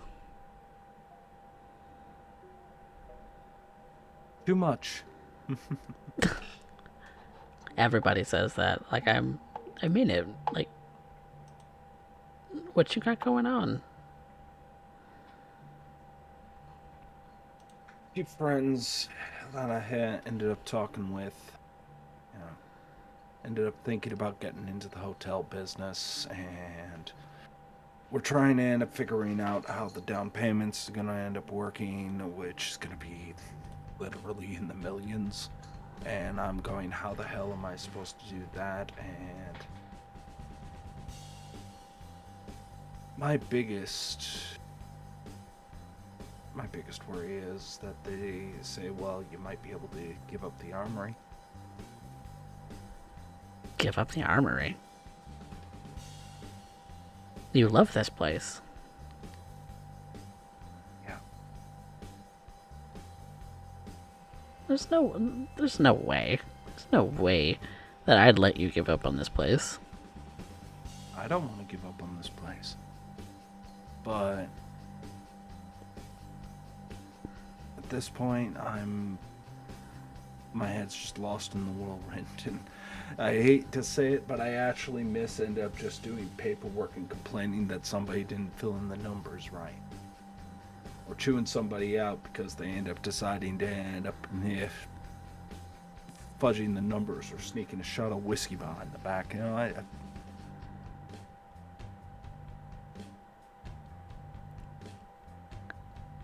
miss the simple things, Persian. Miss the simple things. Well, I know of one simple thing that might get your mind off. She says, kind of flirting at you.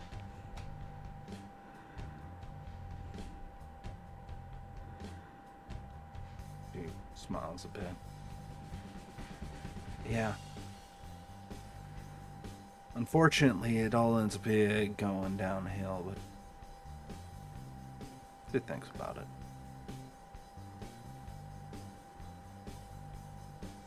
Because she's reminded of Persian's earlier conversation. Though, to be fair, the things that she does to end up covering up the masquerade shouldn't end up pretending not to be interested now. So she just kind of smiles. You have no idea on how much I wish I could. But still gotta end up talking to Ted about orders coming in, what we're still on stock. Still have to run the numbers, and I still gotta figure out how the hell I'm gonna deal with this basis situation, because you're gonna be sitting here complaining about the basing rather than Hey. slinging drinks. And she presses a finger to your lips. I will take care of that part. I will do my own scouting for talent.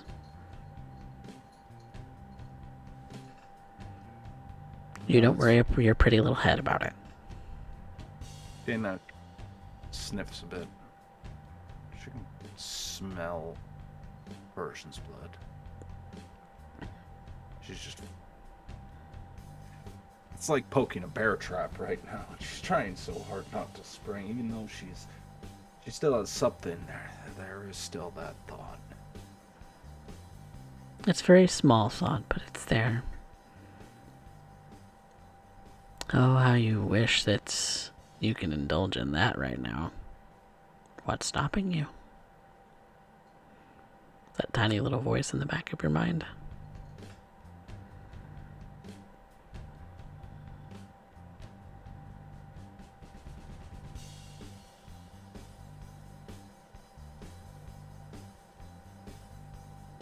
Dana is at a pause for an answer at this point. It would feel good, but she's not wanting to end up risking it. Not her. Not her, not Ted. She can deal with the regulars, no problem. She can deal with anybody at the hotel, not a problem. The worst part is when it comes to the armory. It's the only place she feels safe, even though it is a dive bar. And Dana's current... How shall I put this?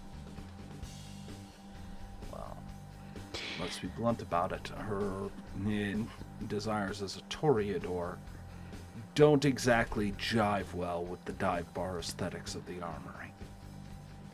This is true. But you can't help but look at all the signage and start to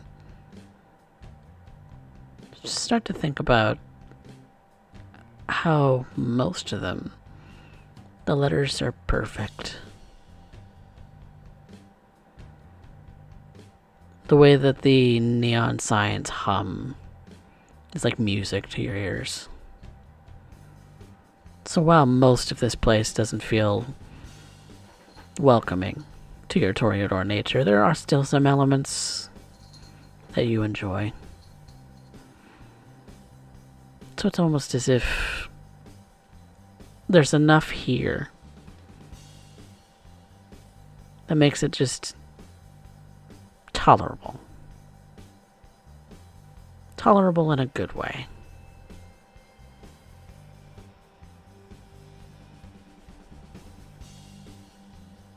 Persian, I'm gonna be here busy, so there might be next 2 nights. I'm not going to be able to make it. You're going to be able to end up handling everything, closing like we're supposed to. Pff. Easy peasy. Glad. Ted looks like he's overworked and needs to end up taking some time off. I mean, there's Jeremy. Jeremy needs his toes to count near past 10. Oh, God. If it wasn't for that ass, he wouldn't be here. Let's just be real.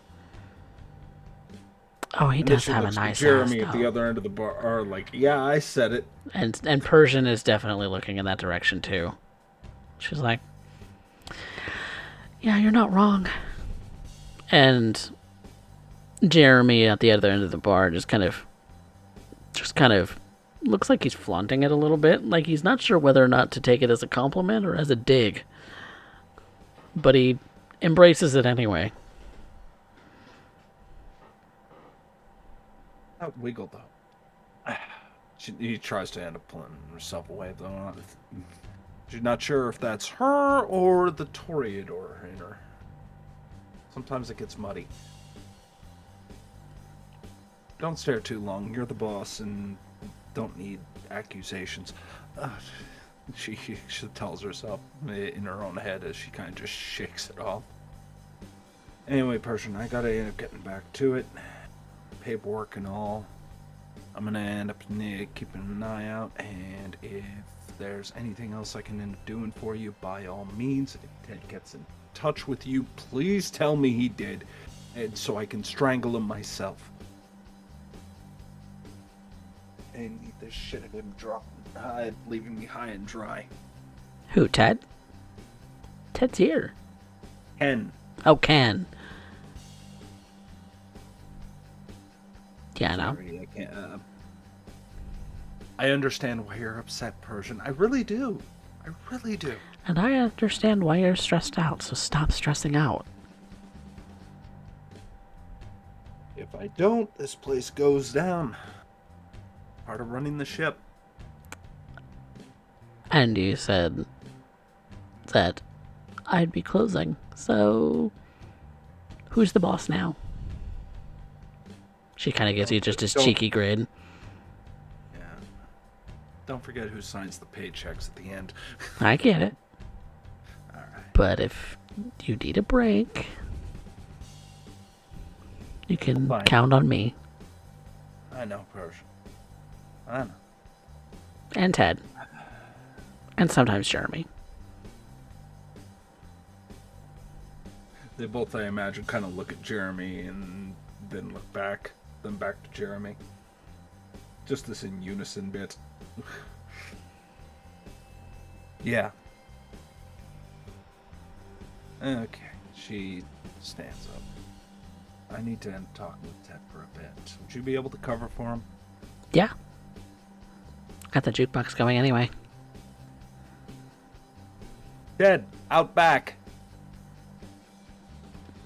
He nods at you knowingly and wraps up what he's doing, serving a drink, and goes kind of does a bit of a handoff to Persian and informs her, what drinks have already been ordered that he still needs to fulfill, and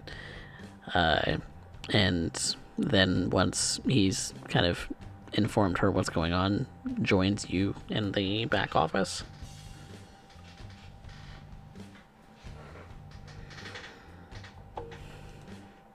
Hey, close the door.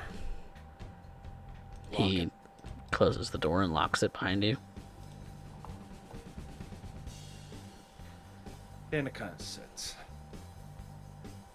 How are you holding up? I'm fine.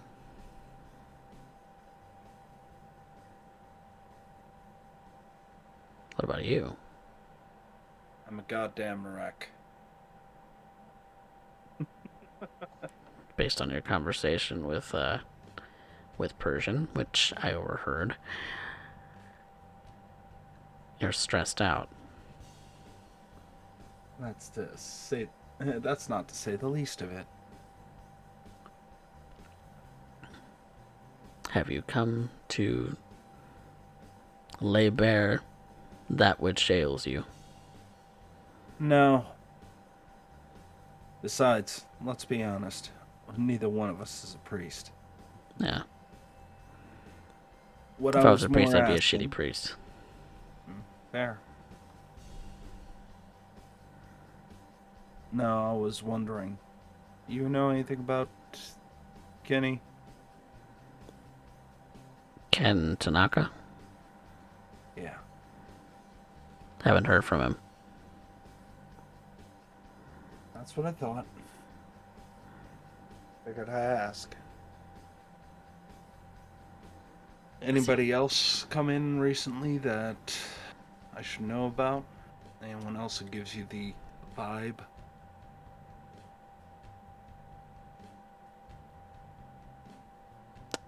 I thought perhaps that Ken had given me that vibe, but if he's staring clear, I can't be sure. But it's only me, Kenny, and you. As for all I know, he got sloppy and he's on the run at this point. I haven't heard anything, but if you see it, No, I haven't. I haven't heard from him, and if he is on the run, all the better. yeah, well, I'll cover for you on that one. I just don't. wanted to end I don't asking need you. vultures hovering over me. No, neither one of us do. That's why I wanted to end up asking you if anybody else happened to be dropping by. Anybody gives you that same vibe. No, I can't say that I have. Good. Are you looking for someone who does give us you be that vibe? I'm bad with vibes. Always.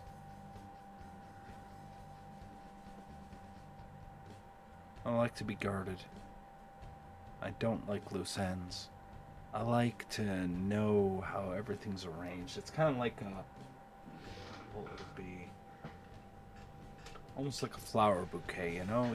You just want to know exactly how it's arranged and everything in its proper order. Everything measured. Everything's familiar.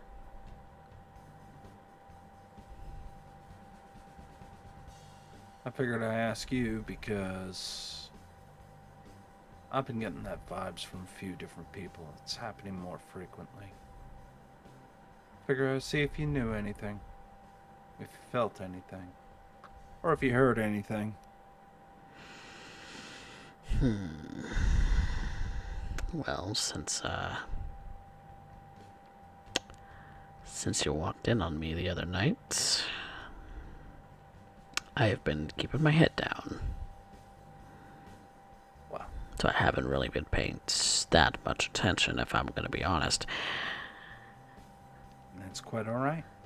I just thought it would be one of those things that I'd check in on you, because I did walk in on you.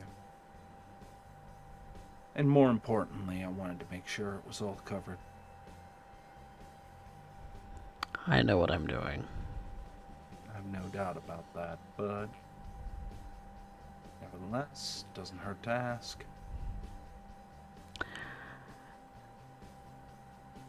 Surprises me, still, how comfortable you are with us. Our arrangement.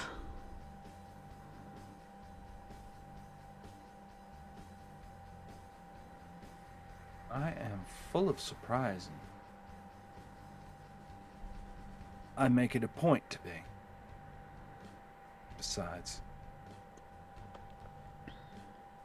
she kind of licks her teeth, a little bit suggestively at the thought of tearing into somebody.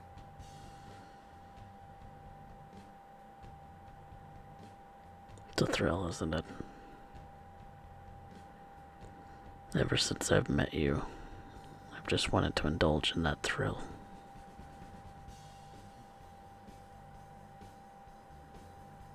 Well, maybe I'm just a terrible influence. Maybe, and maybe I'm a terrible influence on you. You know, good girls really should not be indulging in thrill seeking such as that. There are much safer things to thrill seek about, like roller coasters. Yeah. Though, you know, when I ended up going, last time I went on a roller coaster, I remember I went to Daddy's workshop, grabbed hold of a big bolt, as big as your thumb. And as the roller coaster was going up the piece, I pretended to reach down and grab it. And then I looked to the person beside me, and then the people behind holding up this bolt, screaming, "Does anybody know where this goes?" And I still remember the screaming. I bet they were There's scared shitless. I don't know why. That just reminds me. It's the same thing, maybe. Maybe.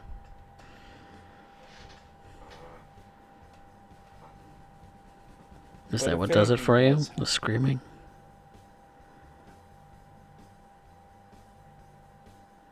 No, it does it for me. It's pulling them in close, making them feel all warm and fuzzy, like the night's gonna go just perfectly. Show enough skin, tease enough, get them riled up enough, and just You're pretty enough. I make sure of it. I take care of myself for the most part. And when everything is just about to get hot and heavy, and there's that sudden rolling back of the eyes, just let them take it. I don't know why. But as it's when I'm inside them, like that, doesn't matter how, it just feels right. Like your entire world is wrong until that one moment. And then it's almost like a moment of clarity, a moment of rapture. And unfortunately, then it fades away. And then all you're left with is the hangover. Sounds like alcohol. I think it is like an addiction, isn't it? You try and stay away from it, but it's always there. You know you're probably gonna slip. You know, that sounds oddly familiar. Where have I heard of that? Oh, on that TV show. The one about that serial killer, remember? Treated it like heroin. It's kind of what it's like. It's a big rush. Feels good to be on top. But enough for us reminiscing.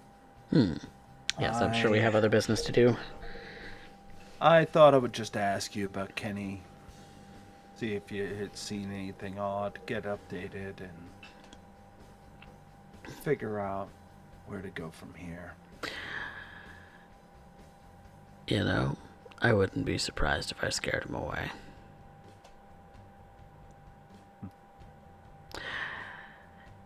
You might have just saved me a whole world of problems at that point then. He had it in him, but not like you. Not like me. And like I said, we don't need vultures. You're right. I'm expecting that you'll probably run into a few at times. I'll see. Just keep me informed if you see anything or hear anything. Outside of that, Ted? Are these people I should deal with? Depends. I'd have to meet him first. I just happen to know he'd be curious because I'm running into them more and more. Right. And then I get tempted.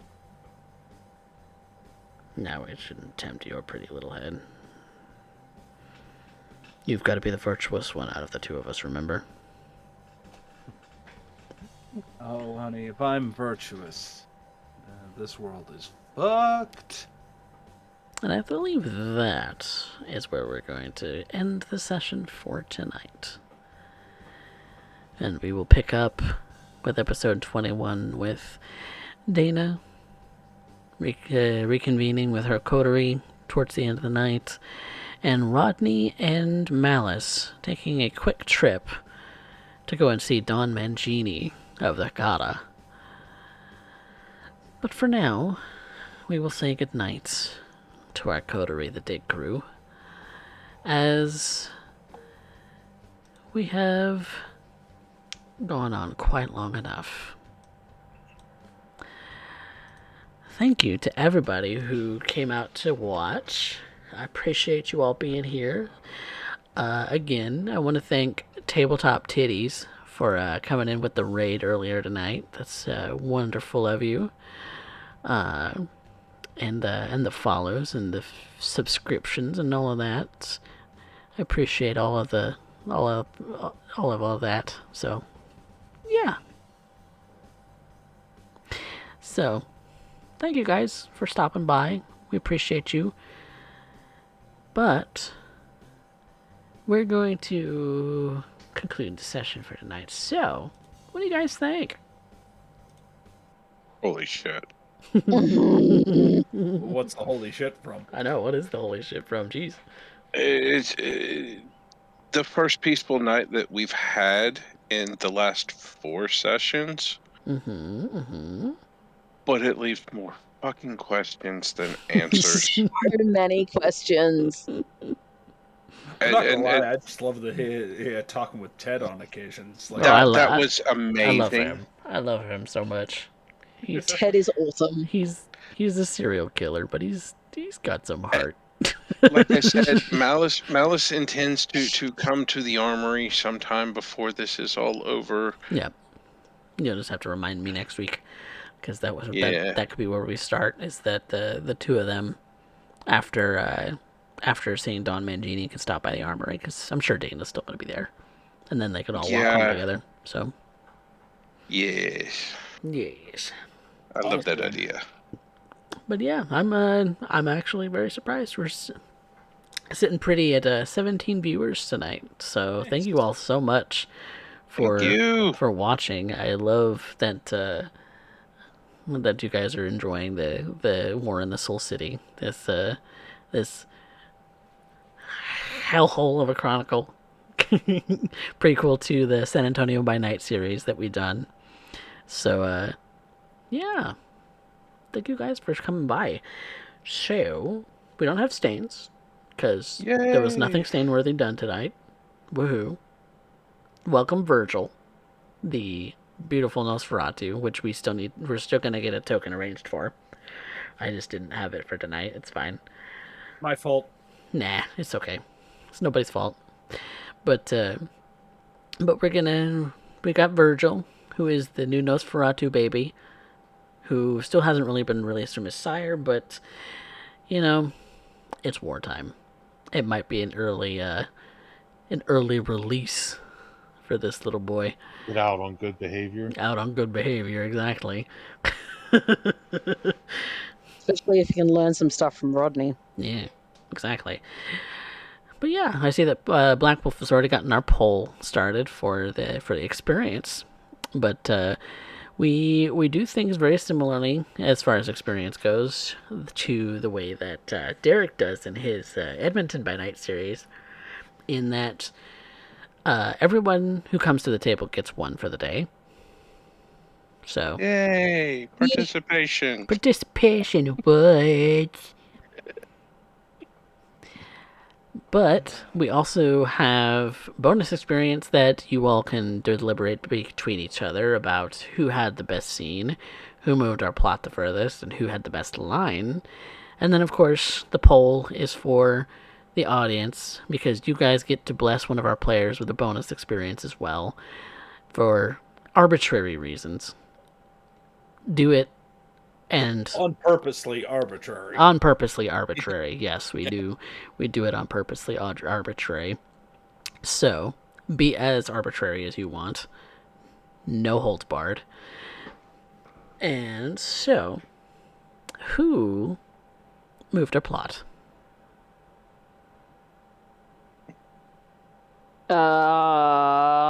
That's a bit hard. Rodney got some. I'd say Rodney. Yeah. Rodney's I'll kind give of it the to glue on Rodney. this one. Yeah, I think I would agree. Rodney was on the plot on the plot train today to get Virgil introduced to the party, as well as kind of doing a bit of the spearheading when it came to the rounds. So Yep. So yeah, I think that's a good one for Rodney. But it's not my vote, it's on you. So is that everybody voting for Rodney? I'm Yes. agree. Yep. Okay, I'll unanimous. take that point. Who had the best scene? I think I gotta end up saying Dana and Ted. That conversation is always just fun. And was so Dana good. and was it Portia? Persian? Persian. Yeah, both of those I think are really good. Dana yeah. and Persian, Dana and Ted. Just always Dana. Dana's conversation with Prince Calhoun in Elysium. Yeah. That Oh one my was a good God, one too. yes. That happened All tonight too. three of them are. I don't care which one you're voting for. For me, it goes to Dana tonight. Yeah, Same. I agree. Prince Calhoun is always an NPC that I sometimes fear playing, because he has such a storied Gravitas. history and such a gravitas that I cannot portray for the life of me. But Oh shit! You're doing You're getting well. but You're getting there, man. but you know, playing the elder as an NPC, gotta have some kind What do of you think he was as a PC? Yeah, Oh, an elder with gravitas in a neonate's body. yeah.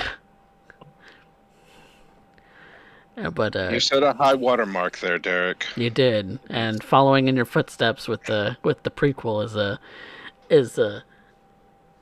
a little nerve wracking. But I do my best to do a good Prince Calhoun when he comes into the scene. So And I feel bad because I know Mojo's her mother was trying, but then Dana ended up coming with the multi-punch lines again, and Moxie was already selected you.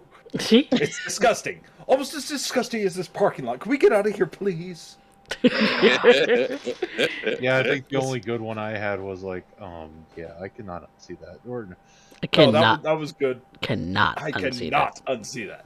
There were so many good lines. This I whole damn loved city is a Woodit. box of Fruity Pebbles, and I'm gonna eat the whole box if I got it. Cardboard and all. included.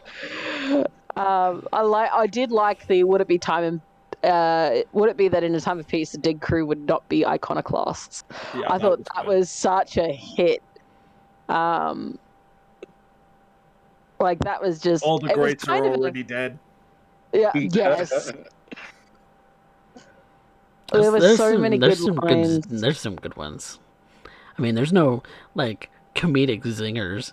I mean, well, yeah, there's comedic zingers because there were fucking comedic Dana zingers because Dana just Dana. exists. As a comedic zinger. Yep. We love her for that. But yeah, decide on one, folks. I'm Do I gonna go have Dana to? again. I'm gonna go Dana again because she had Damn. multiples. Damn. Dana clean sweeping all of the player experience. God damn. No. Rodney got Rodney one. got one. Oh. Rodney? Yeah. Well, we call Oh, the yeah. line the Dana point for a reason. Look, I'm not going to make it easy on you to take that from me. At this point, it's almost an expected title. If I didn't take that point, I'd feel like I'm having an off night. Yeah, step up, guys. Hey, I did. I am trying. Oh, I know. I love the Look, witty. But I it's love also the in nature with witticisms, the. but It's in the nature of Dana. That's ultimately where it comes from. Exactly. It's in Dana's nature to be. the To be only fair- reason Dana got it from me was because Dana had more than one. The other two had one each, and I was just like, you know what? Dana Yeah. has more than one. I'll go with her. right. I'm A with completely Mox on arbitrary this. reason. I'm with Mox on that one. I mean, they were really good one-lines, but Dana had like 5 tonight. So Hey, Plunder, I you're mean- coming in at the end. I mean, Fruity Pebbles and eating cardboard boxes is a thing. Mm. And it wasn't long after that line that I ended up eating cereal, so. Hey, Lamau. Yeah. Love to see oh it. wow, Love to see it. it's really close on the audience poll. Ooh. Get Looks like your- Dana might win out. Get your votes in now, people. You can do It was multiple tied with. just a second ago. You can do multiple if you got the bits or if you got the channel points to spend. And Plunder, Oh, God, Plunder, is if this you gonna wanna, turn- if you wanna is throw this some gonna turn bits and into the- channel points in, you can. I would love to give somebody my 100,000 plus channel points to do whatever It's they eBay. wish. You can't. eBay You're a auction. player. I said give Right. them to someone else to play with. Oh, Oh God, somebody Oh leveled it God, now. it's tied. Oh No. God, it's. see, I was gonna take it. see. You know, what if I start channel point gambling? I don't know if that's I would a thing. love to. I would love to. Hey, got it. Dana with 20 votes. Raven, Santos, Raven? thank y'all. Oh, Raven wow. with the 1,400 bits to influence that. Thank you so much, Raven, for the 1,400 bits, and Thantos for the 12,000 channel points. You guys are great. I'm guessing Raven was trying to get Malice out there. Dantos was like, I'm a voted. Right. Thantos has the points to spare. I mean, Black Wolf's like, I'm not. I'm gonna pretend like I haven't put a whole bunch behind one of the.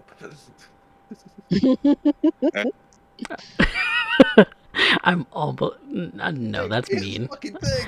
Yes, that would be I mean do. if I were to tell mods that they can't do it. That would be mean. Yes, I do. I do have thing now. Yes, you have Thing thing. is a thing. Yep, thing is a thing. Malice has thing. Okay. He has a pet severed hand. He's just one of 17 Exactly, odd siblings. things.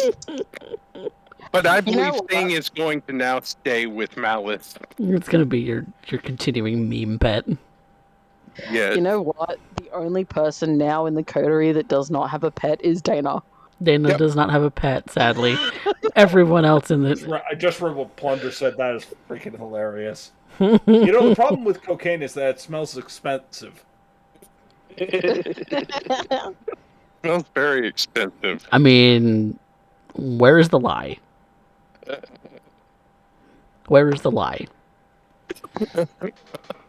But yes, thank you guys so much for coming to visit us here at CoffeeCat Presents. Obviously, we are wrapping up here, but if you guys want to do any follows for my lovely players, Derek, what you got coming up? So, tomorrow is going to be another drawing on the macabre, where I'm going to hopefully finish off 2 other commissions. I think I might purposely close down. Depends on the availability at that point. But I think we might end up kind of relaxing for a bit at the weekend and all this kind of stuff. I got a few things I want to end up tying together, and I don't know about you guys, but I just kind of want to sit and chill. So Yeah. end up joining me for that tomorrow at 7 o'clock Central Standard Time. I'm also running, surprise, surprise, Edmonton by Night Blood Sands Season 2, and it will be here coming on 6:30 at Sunday, Central Standard Time. I also do a Vampire the Masquerade workshop, and on occasion a Battletech workshop afterwards on Mondays at 7 o'clock. And 7 o'clock is my usual start time. So Sunday through Thursday, you got a place to chill. Because I know we all have a specific thing we want to be doing on a Friday or a Saturday at the end of the day, and it's not hanging out at our computer. It's heading out to the armory. Well, we definitely like spending time at the armory because, because that's where Ted and Persian are. Yes. Yes. Nothing bad could ever happen to you. Nothing. Nothing. Nothing at all. Coffee, I have a single expenditure. Ooh, yes, let's do some expenditures. I would like to spend 10 experience to buy my second dot in potence. Do it. You have been working on a thingamajiggy, so you have all the reason. I do believe that gives me prowess at second dot. You can do prowess, or you can do the other first level that you didn't take. That would be soaring leap. Yep. So no, I think I'm just going to take prowess. All right, prowess it is.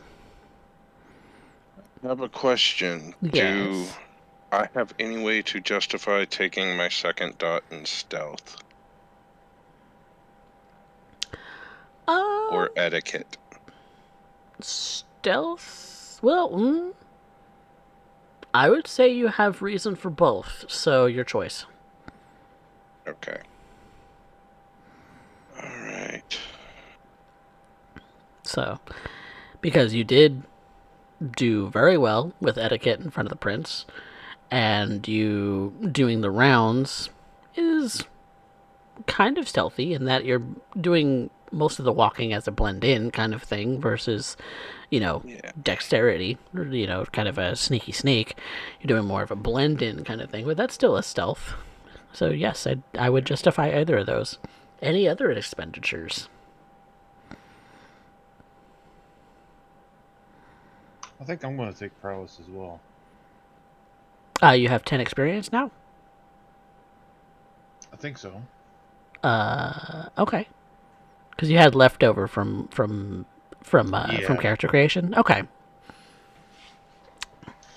Yeah, then that's perfectly viable because your character Virgil is still very, very new, so we don't have anything that we're going to automatically assume about him yet. So hidden danger noodle. Danger noodle? Malice a danger noodle? Malice is absolutely a danger noodle. I can see this. Alright. I have 3 experience left. I love snakes, by the way. Just putting that out there. Same. Ooh. But yeah, that concludes this session of War in the Soul City. Definitely make sure to do all of the lurking and things like that for Derek because he is an awesome artist and an awesome storyteller, and every day, regardless of whether or not he's actually streaming, you should just go to his channel at 7 o'clock and be like, hey, I'm lurking here, because you never know, he might do a secret stream. Been known to do one or two. Been known to do one or two. You never know. But yeah, we definitely try and shout him out as much as we can when, on my channel. But yeah, so that concludes this session. Things are kind of ramping up in the Soul City, so we'll see what the Dig crew gets up to next time as far as, who they still want to talk to and who, all of that jazz. So stay tuned for that. And coming in July, I will be presenting another story, a D&D tale called Rebirth. It is the sequel to Maddie's game, which we all play as characters. Well, I play as a player character on Fridays, as of right now, which used to be on Tuesdays, but it's on Fridays now. So if you want to catch a sequel to that story, then we'll be broadcasting that here on CoffeeCat Presents, because I will be storytelling it. I will be DMing. So be sure to check that out too, because I've done a lot of really good art for it. Not gonna lie, I'm pretty proud of myself for it. I did, and we're gonna be we're gonna have minis and terrain and things like that in the broadcasts, and so definitely want to stick around for that. Join our Discord, like Streamlabs just posted. So yeah. Until just made most of the in the rain for it too. sorry, what? Coffee has made most of the terrain as Oh well. yes, I have made a lot of terrain, y'all. A sickening amount. It's all amazing. It is. Well, I have made a sickening amount of it. If you want to come see that, because I will have webcams featuring encounter terrain and things like that when encounters are applicable. So, yes, my players are spoiled. Raven should know. She's one of them. So, We love that. but yes, be on the lookout for that because we're gonna do more of that. And so, from all of us here in the Soul City, say goodnight, everybody. Good night. Good night. Good night. Try not to die. Yeah. Exactly.